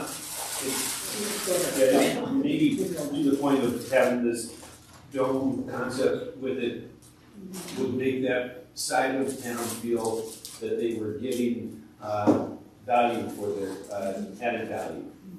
And that may be what we have to consider. It's a big enough plot. So the staff also did debrief the ballot issues also. I don't know if you're interested in hearing. Yeah, absolutely. It was an interesting conversation. I think many of the things you all said, too many items on the ballot that was there. I think as we dug into it, and I'm going to take you back to the first swim and ice vote, where, as we talked about that, we didn't know where we were going to put it because there were different options. That actually, the margin was much narrower in passing. I want to say, what, Jim, do you remember what the margin was on that? That was within 10%. Somewhere, anyway. What was interesting about that conversation was we had a significant neighborhood, actually the neighborhood where we projected to put this one at, came out and they actually were opposing the swim and ice facility because there wasn't a specific location and it wasn't included in that neighborhood at the existing site. So, you know, thinking about what happened in the past, what happened now, you know, it was interesting to us because that was the feedback we got from that vote was that no location is why it didn't pass. This time location was also why it didn't pass. We also talked a little bit about the fact that, and I think the mayor touched on this, is seeing the broader community and the impact on this, because what we saw in this, and it was probably even more overt this time, is that if it's not in my area of the community, I'm not going to support it. And you know, it was interesting some of the questions about North Longmont, where like there's not a lot of space, we don't have any space there. And so we think that was part of the challenge, and I think that's just, at least what we talked about, is just kind of the nature of where we are, I think, as a society generally, where if it's not where I want it, I'm not going to support it. And we definitely heard that coming out of it.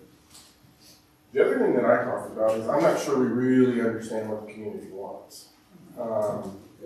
And, you know, we're going to, if we ever do this again, we're going to have some systems that will really allow us to see what the community wants, and that's actually the Salesforce and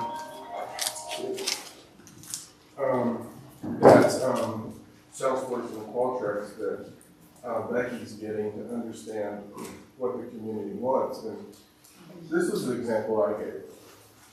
We hear, and this ties into both elections, you know, we hear we want an ice facility or we want a swimming facility, and our community's like this, and those groups are like this. And so when you lose by 80, I mean, when you only have 20% approved, the question is, what is it that the 80% of the community wants? And I think we've got to really try to help you all figure out and answer that question. And they're willing to pay for it. And we're willing to pay for it. That's the key thing. And so we talked a lot about that. And you know, the rec center was an interesting conversation. I said, you know, and I noticed it yesterday, so I'm driving down Francis. Within a block, you have 24-hour fitness, you have a yoga studio, you have all of these other things, and so there are many, many opportunities for people. So I'm not sure, we kind of landed on, we're not sure we really know what the community wants, because I think we're hearing from smaller segments of the community, and that's not necessarily representative of what the entire community wants. And I think we'll at least have the tools to help fact check some of that.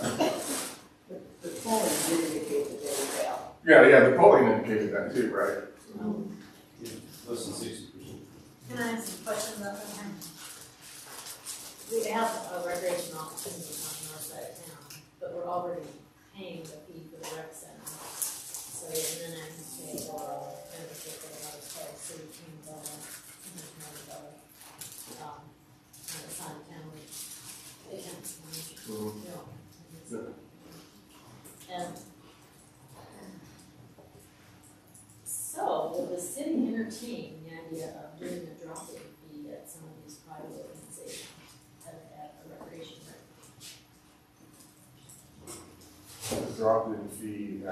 Okay, so like a drop-in fee, I don't know if it still is at the recreation center, used to be able to drop in for $5 to be living there, and then drop in with, what's up with 9 rounds for $5, and then the city pays the difference between the drop-in. We wouldn't have the budget to do that. You know, when we look at, we're looking, I don't know how we would do that.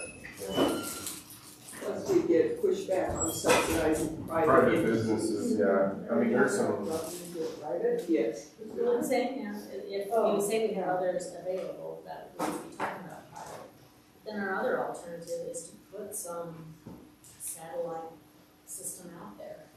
Talk about the weight pile guy who's in front of 5. I don't call it 5 big 5. Yeah, it was, and then it had just an open air weightlifting program out there. There's a lot of equipment out there that could just be rented on a commercial site for the satellite group. Then you have to worry about employees, risk insurance. I don't know that this is a conversation necessarily talking about what you want to do next with it. You may have to consider that a little bit, but I wanted to make sure that we really. Marcia, go ahead. One question was, would it be possible for us just to do a price study? I don't know how much all those little mini private, commercial rec centers cost, and compare that to what our fees are. You know, maybe this is a privatized industry now. Certainly, if when I was staying in Brooklyn, it was like that.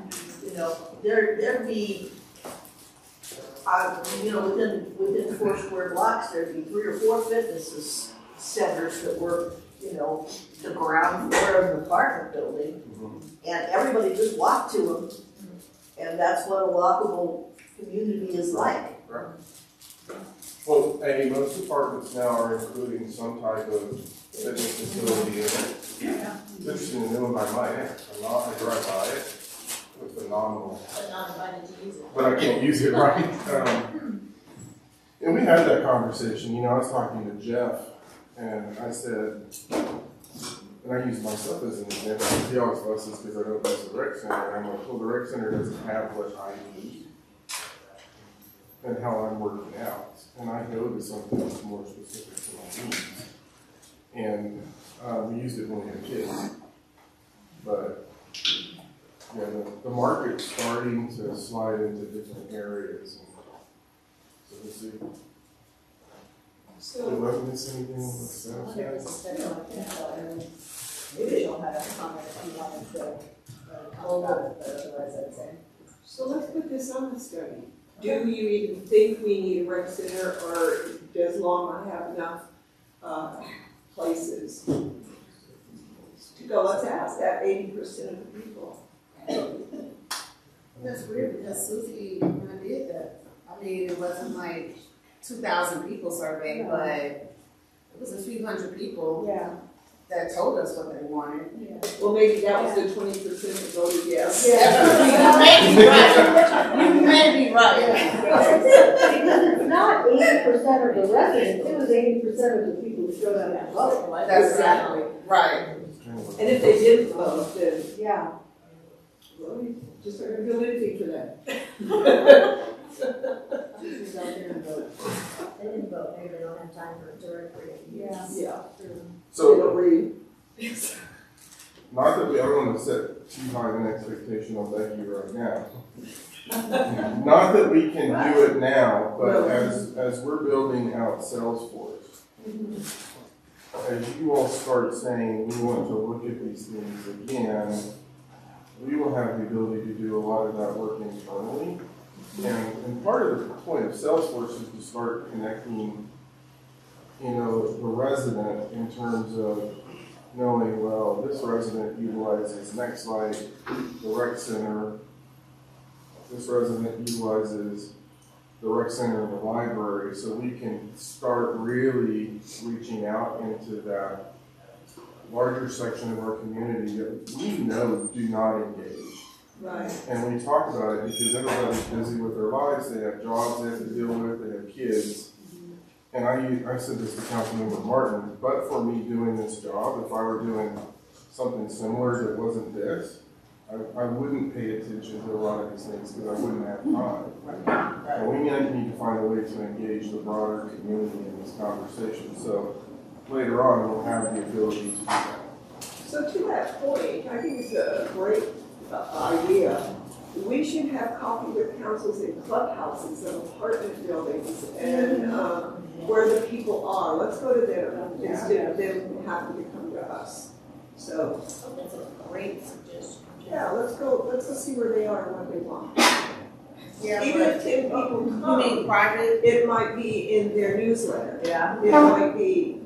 If they let us in. Yeah, that's what I was gonna say. Let's talk about private. Yeah. Exactly. Exactly.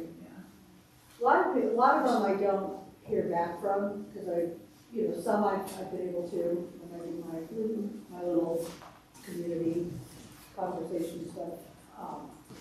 And yeah, a lot of times I don't hear back. Okay.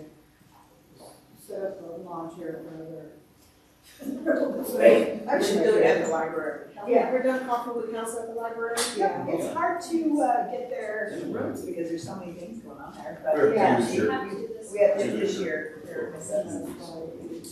We always have the same people too, and that's because they know about it.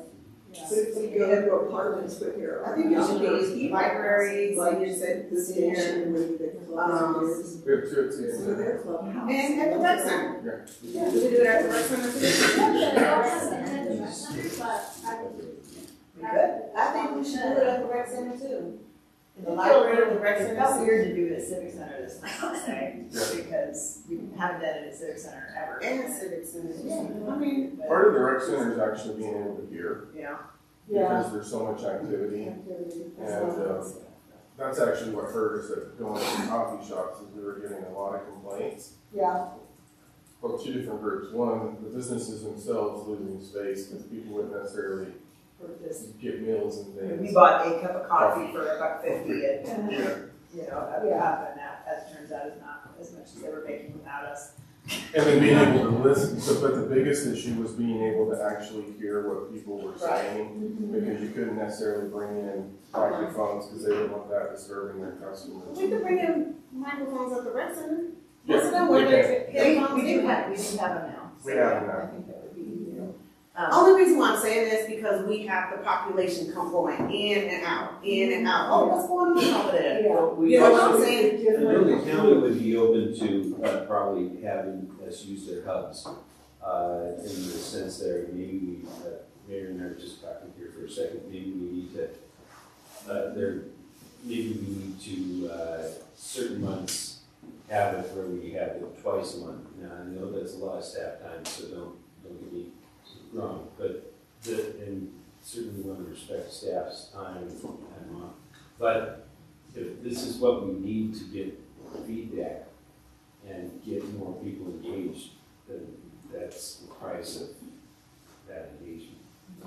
Maybe when we have a specific thing we need people to know about, like the ballot issue, or like maybe we should put more effort into explaining it. So just one But we can't do that. quick point on timing. You know, once you set the ballot wording, then we're unable to, advocate about that. You all set the ballot title at the very last possible meeting. If you were able to set that title even earlier, right? It was well planned and it was a year-long campaign. That might make more of a difference than we had from, I think it was August 14th to be able to. I mean, even the city's non-advocacy. I mean, we put out direct mail flyers and all those things are totally legal. But the timing to be able to do that and all those presentations was pretty short compared to if you had said, hey, this is the one thing we're gonna go with, and we're gonna spend a year talking to the residents about it first before we put it on. Or even half a year, April. So January 25, we need to have a title for the 26th. Or at least you may not need to set the ballot title, but to have the intention in January for an August setting. Right? If you all decided in January, yes, we're gonna go for a rec center in November, right? And you're gonna set that title in August, that gives people from January to August to be able to talk about it without, and would give us more time to be able to put information together. Remember the 7 points, you gotta hear something 7 times before you get it. Yeah. Very good. Well, there are 7 of us, so we can keep going. Follow each other. Follow each other. And it was interesting, Arts and Entertainment actually have talked to a couple of folks that were involved in it. And it was interesting to hear their perspective too, because, some of the feedback they got was maybe we put too much emphasis on the symphony and the ballet. And what they were starting to hear is maybe if it was more of a multi-purpose facility that really attracted concerts. Yes. Because that was some of their feedback coming in is, if this was more of a concert venue and things to do, it would have been a different conversation. Yeah, I agree with that. And that was actually somebody that was on the other side of it that was saying that.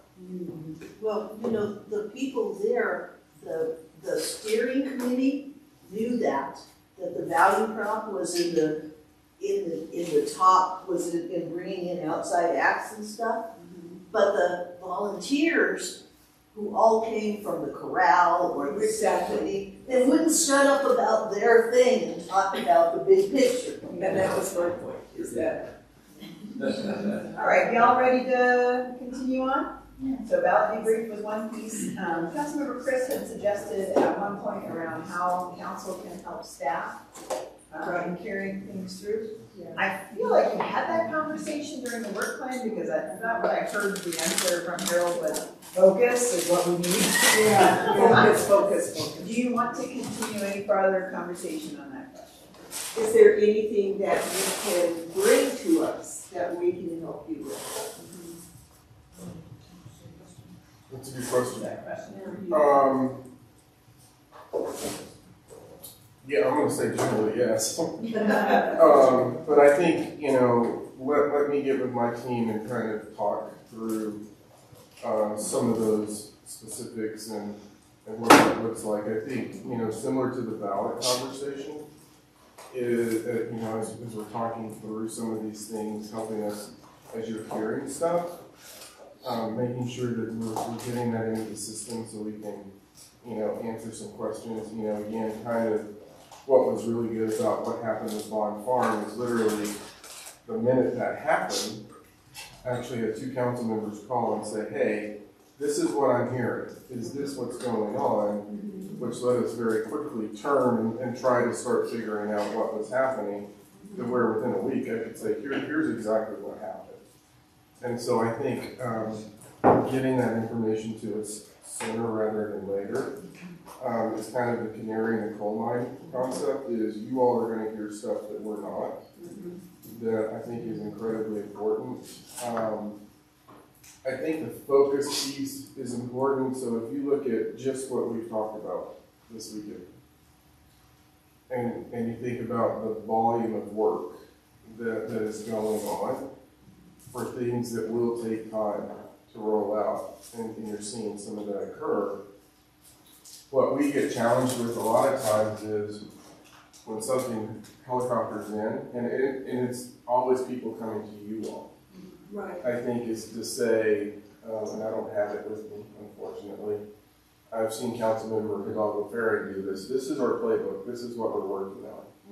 And I think as you can explain that, I've seen it work as people are trying to look at other things, because the challenge that I'm having, as we've talked about hiring and retention and all of these other issues, because we're in such a competitive job market, because of all of these other things, I'm having to be pretty careful, even on things I want to do operationally, of understanding what workload is looking like and how people are moving, because the biggest thing we can do as an employer right now is burn people out and overtax them because they have choices. And understanding that, and it's a really interesting dynamic. I was reading in our city manager information. City of Austin had they have an interim city manager that came in and said, everybody's reporting to the office. And some private companies are doing this now. People are like, nope, I don't want to do this. And in Austin, they actually had their union really come out against it, where the world's settling is, you know, that hybrid format, 3 days a week, things like that. And so what we're finding is really managing that workload, understanding work-life balance is important, because that either makes or breaks a deal. And I've been involved in hiring a couple of positions recently where that was front and center in terms of what folks were looking at. So that focus also helps us operationally manage that, because as I talked about in the core service, the things we're talking about are really high level aspirational goals. 90% of what we do on a daily basis is processing permits, working financials, keeping people housed, you know, water, electricity, responding to disruptions that occur in public safety. And so really understanding that capacity as we're looking at these things is important. I'm as impatient as anyone, and I have and these two, all of my direct reports do a really good job with me of saying, hey, that's a great idea, but we've got this going on, we can't absorb it. So I think that's the biggest thing. Do you have any sense, Harold, when you say 90% is in core service, so how much time does 10% represent? And then maybe we don't need quantitative, but how, if we have 10%, is there some way you can signpost for us that, we're already at 9% in all these other projects, you've got 1% left of us, how do you want to direct it, that kind of thing? Do you have some way you can give us we're heading there. Where we are. We're heading there. That's the dashboard work that Becky's working on. Yeah. So I can see what projects are in play, what's the staff time that we're taking on those projects, so that when you all have ideas, I will have something, and it's again, take time to do this, right? So that uses some of the bandwidth. That uses some of the bandwidth, but what that lets us do as leadership in various areas is really assess what is our capacity, where something comes forward, I can very quickly go, I've got 0.5% of capacity, which equates to 20 hours every 2 weeks, or some version of that, what we're looking at. But it's going to take time for us to get there. Can you give us a feeling sometimes when we're in council and we're saying, oh, we have all these things. You say, well, can you do half of it, or can you do 2? Well, it's kind of what I did on the housing when I said, this is a big list. Yeah. Can we be mindful of that? And then the other thing is not expected to come back in a month or two. We're going to take these in chunks and figure out, how do we need to order, and then just methodically start moving through this. And so you'll see me doing a lot of that. Rather than be a monkey on something's back for 2 or 3 months, rather than tailor it back a little bit. Right. Because it takes us a while to digest it too. I did not really intend to irritate everybody with the DER's presentation. The reason that I wanted to wanted that to be a big part of this retreat is because that is, that's operations, right? And it's an essential part of operations, because if we screw it up, there'll be a big backlash, and we will not be making our contribution to the environment and our sustainability goals and all of that stuff. So it's really important, and I felt that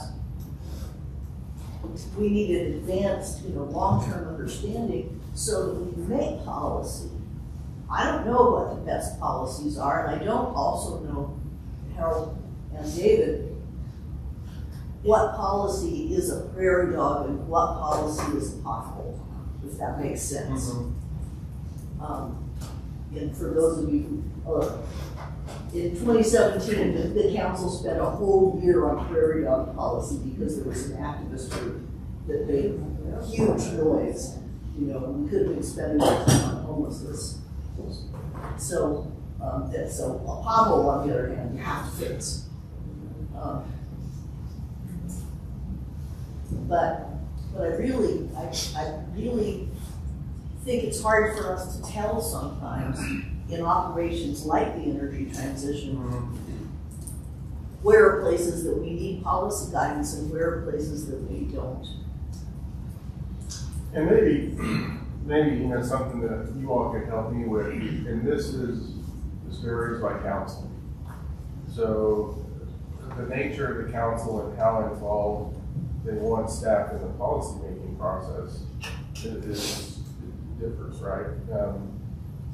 One council, when I got here, wanted us a little more involved, and we were at, what do you think? How do you approach this? Council after that, we had a very specific conversation of where are the lines that we cross in the policy administration dichotomy, and when do you want our opinion and when do you not want our opinion on these things. And I think the more overt you are as you're considering policies and saying, well, what do you think, or what's in your mind, that helps us. Otherwise, we're going to really respect the policy and the administration dichotomy, because all too often I've seen city managers get way too far in the policy world, and it creates a lot of challenges for the organization and the community. And at the end of the day, it's not about what I want. It's about what the 7 of you want and what marching orders you're going to give us to do. So I think when you want us involved and say, okay, kind of what Johnny did. In my profession, the question came in and Johnny said, in my professional opinion, I think these are reasonable things to look at.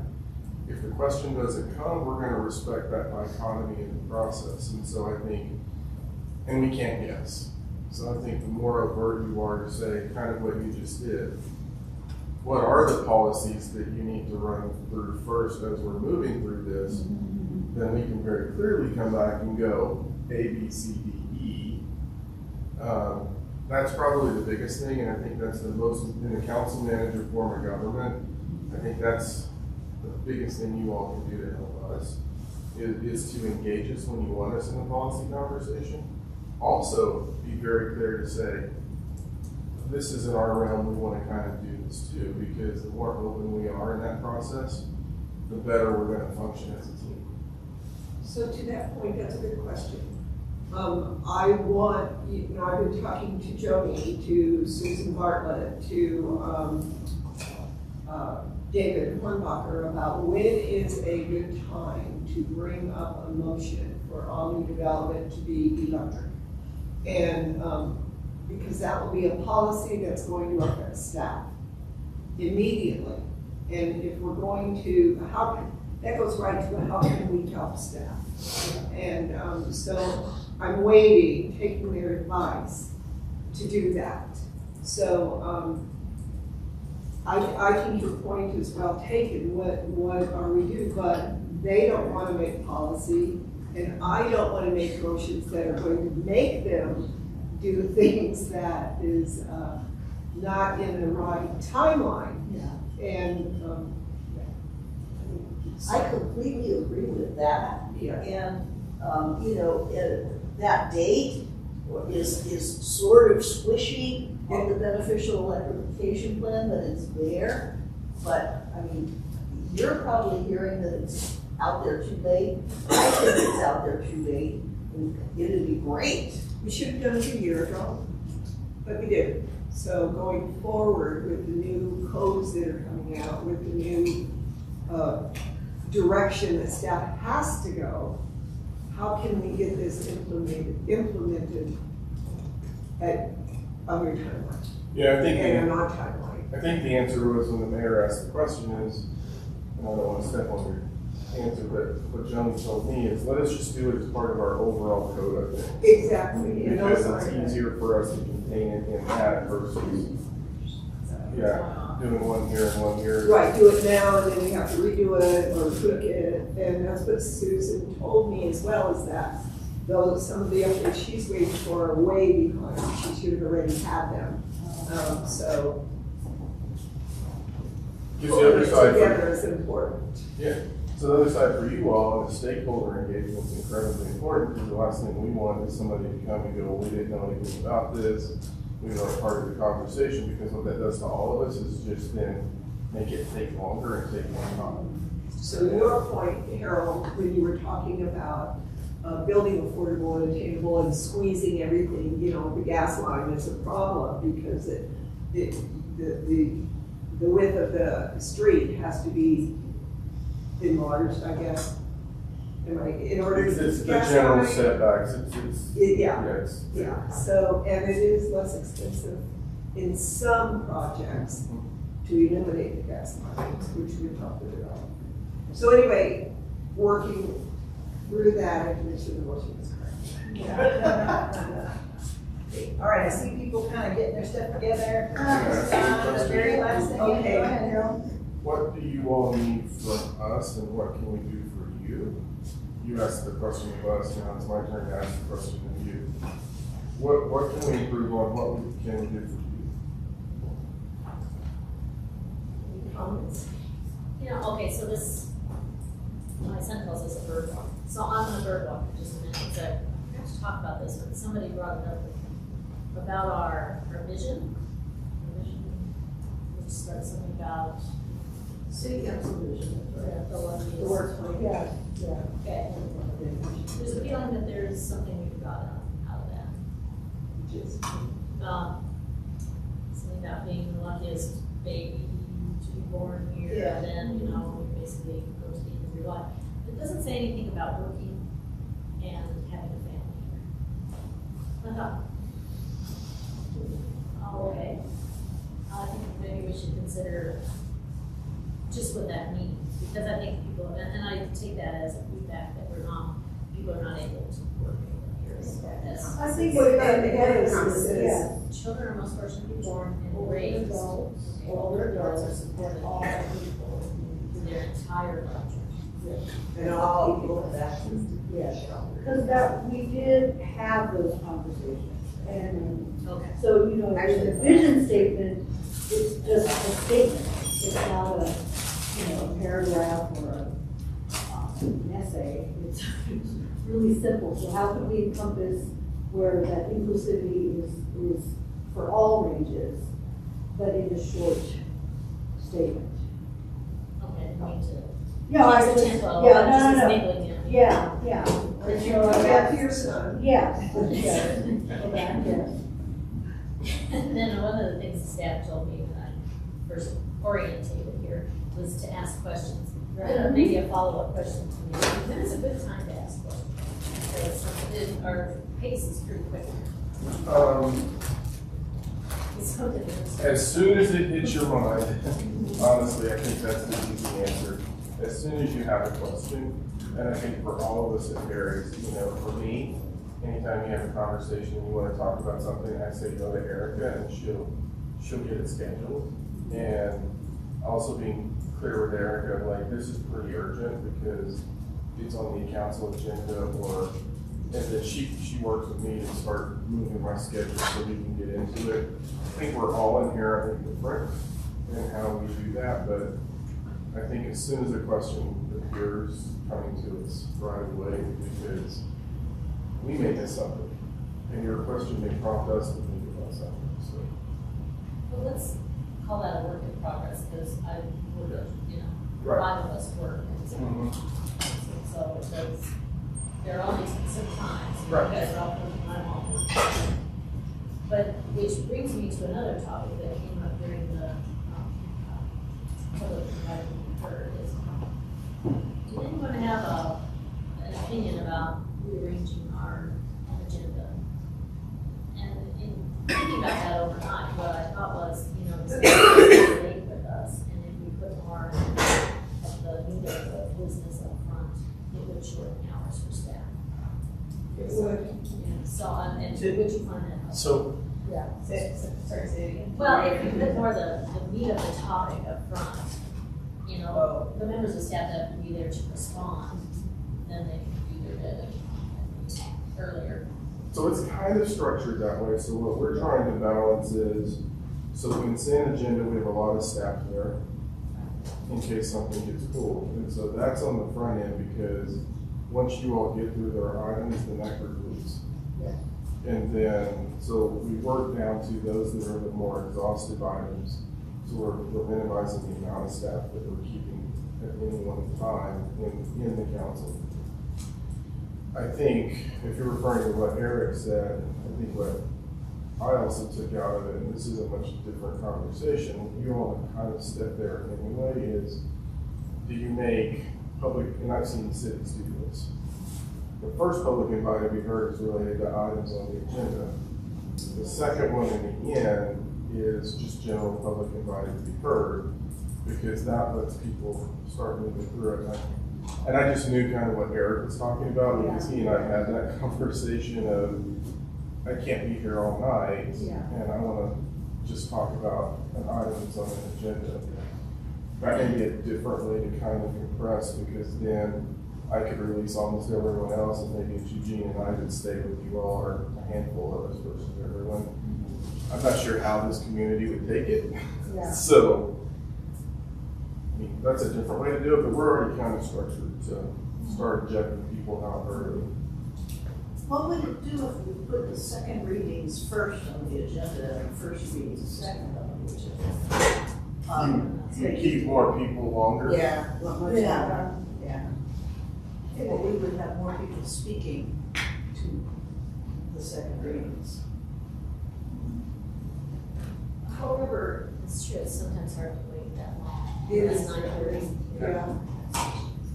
But I think we've cut public invited to be heard as slim as we can, to be honest. And we are there for the public.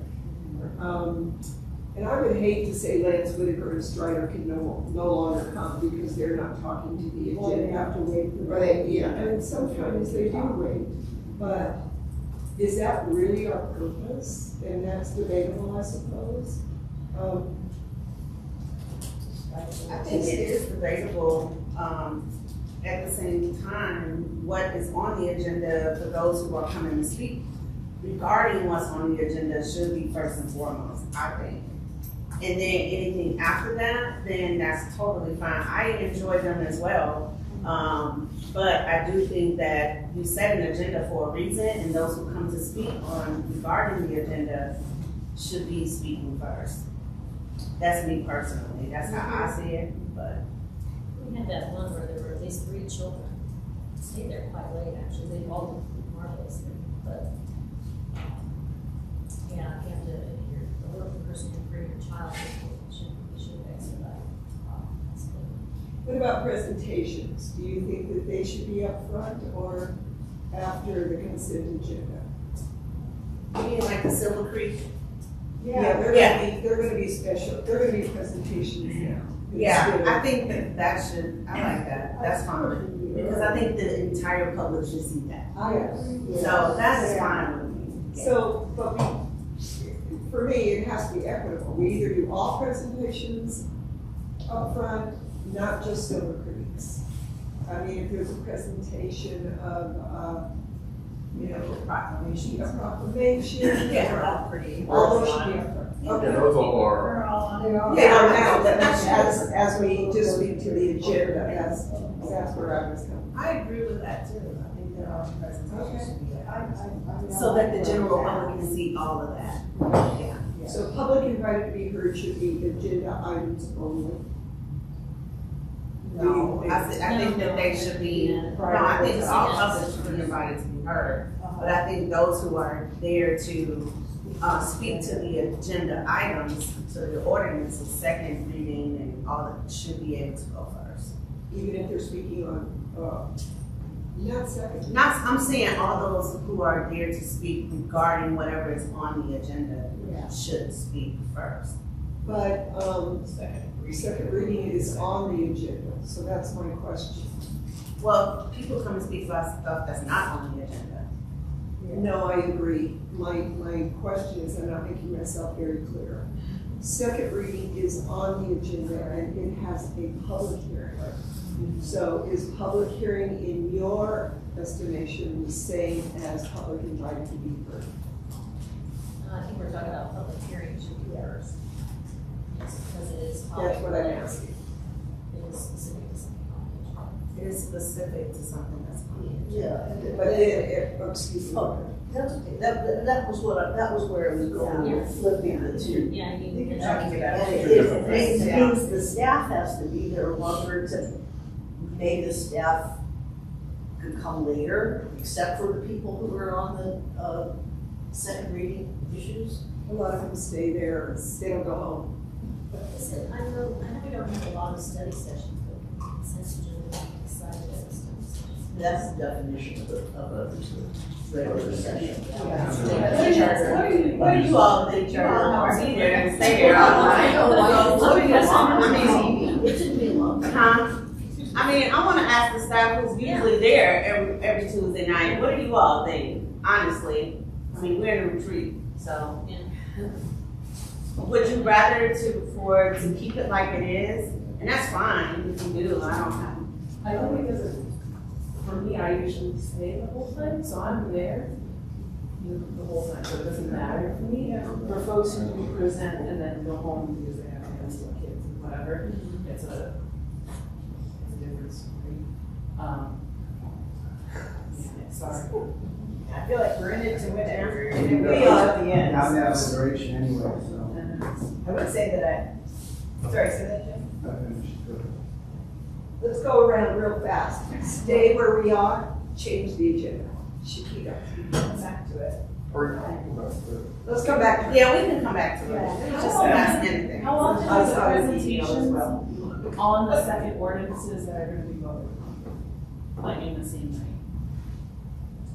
Okay, say what? So like, Depends on the topic. okay, so like, it doesn't make sense to have read second hearings for ordinances first, if there's gonna be a presentation about that day, you know? That makes sense.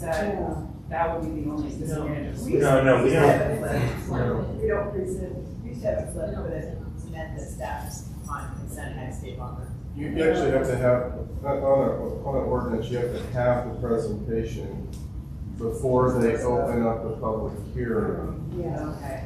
It's usually immediate. Yeah. Yeah. It's usually. Yeah.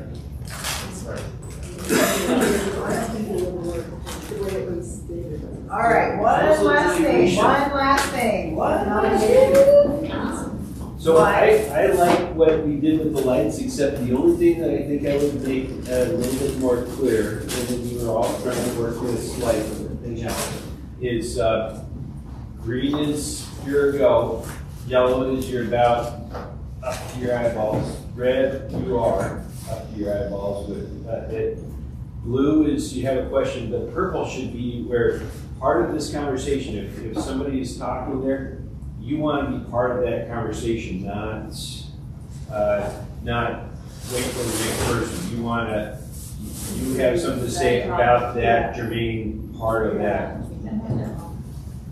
So a discussion on the question. Also, we need a posted list, because we kept saying. That's what I thought. It was a total experiment. There were two things we did that were a total experiment during this council retreat. One was the lights, the other was a no time agenda. There was no, this is an hour, this is an hour, this is an hour. Point of order, I think you needed something. Just put it out there. But I do think it should stay 2 days.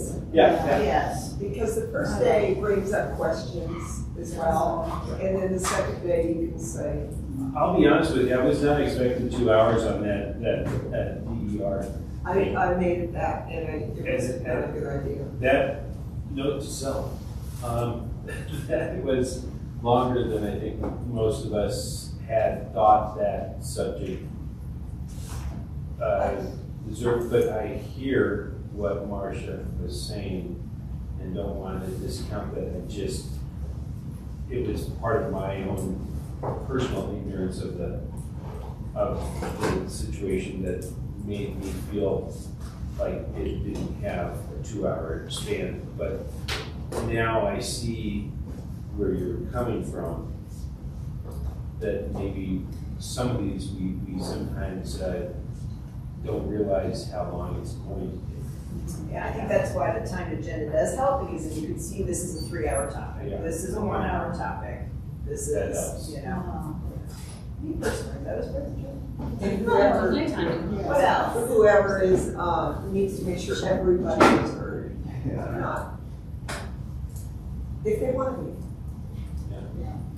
That round robin of things, real quick, is one of the healthiest things I think we do, is when we then, at the end, like we did with that table in the corner of the house.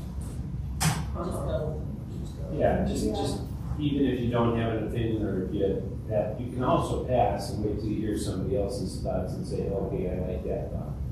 And especially on the debrief. Yeah. That would be much better. So did you pass out the boxes so that we can help box them up, or are they our gift? They are your gift. Oh. And I think that Erica does have the boxes if you want to take the boxes. They are passed out. Yes, yeah, so you are welcome to Don't take we them. want them for next year? We will likely not keep that battery long enough for next year. We'll probably just do it again. Oh, that's for the timers? Yeah. I will use that. Me too. I have a little speaking moment, and it's going to be like. I was thinking about All right, any other evaluation grants? The location? This was a good I like being out of the civic center. Okay. What I really like, and now having been to a few of these, is that you change the locations. I really enjoy the, being able to work my way around the town. I think it's just good to work right around town, see the facilities and have fun.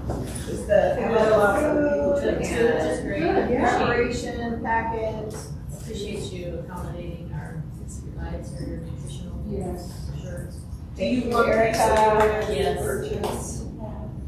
Great for You can take the Play-Doh if you want, and it's up to you on the squishy balls. That's my own little personal collection, but it's up to you. Mayor Bagley always used to steal all my stuff, so. Whatever you want. Throw them in the machine. Any last comments? Anything else before we break? It's the Lunar New Year. Happy Year of the Dragon, which is a lucky year. Very good. Just thank you for your patience with us. Yes. We are a work in progress until we're not. And, no, we still. But, just thank you. And always, I think we can accept criticism as well and learn what you see from the outside looking in. I appreciate anything you have for me that I need to grow on and learn and listen or whatever. I'm open to feedback as well. So I just want to say thank you all for putting all this together, coming in on a weekend as well for us and for our community. So I just want to say thank you. They say in Chinese, "Shay shay."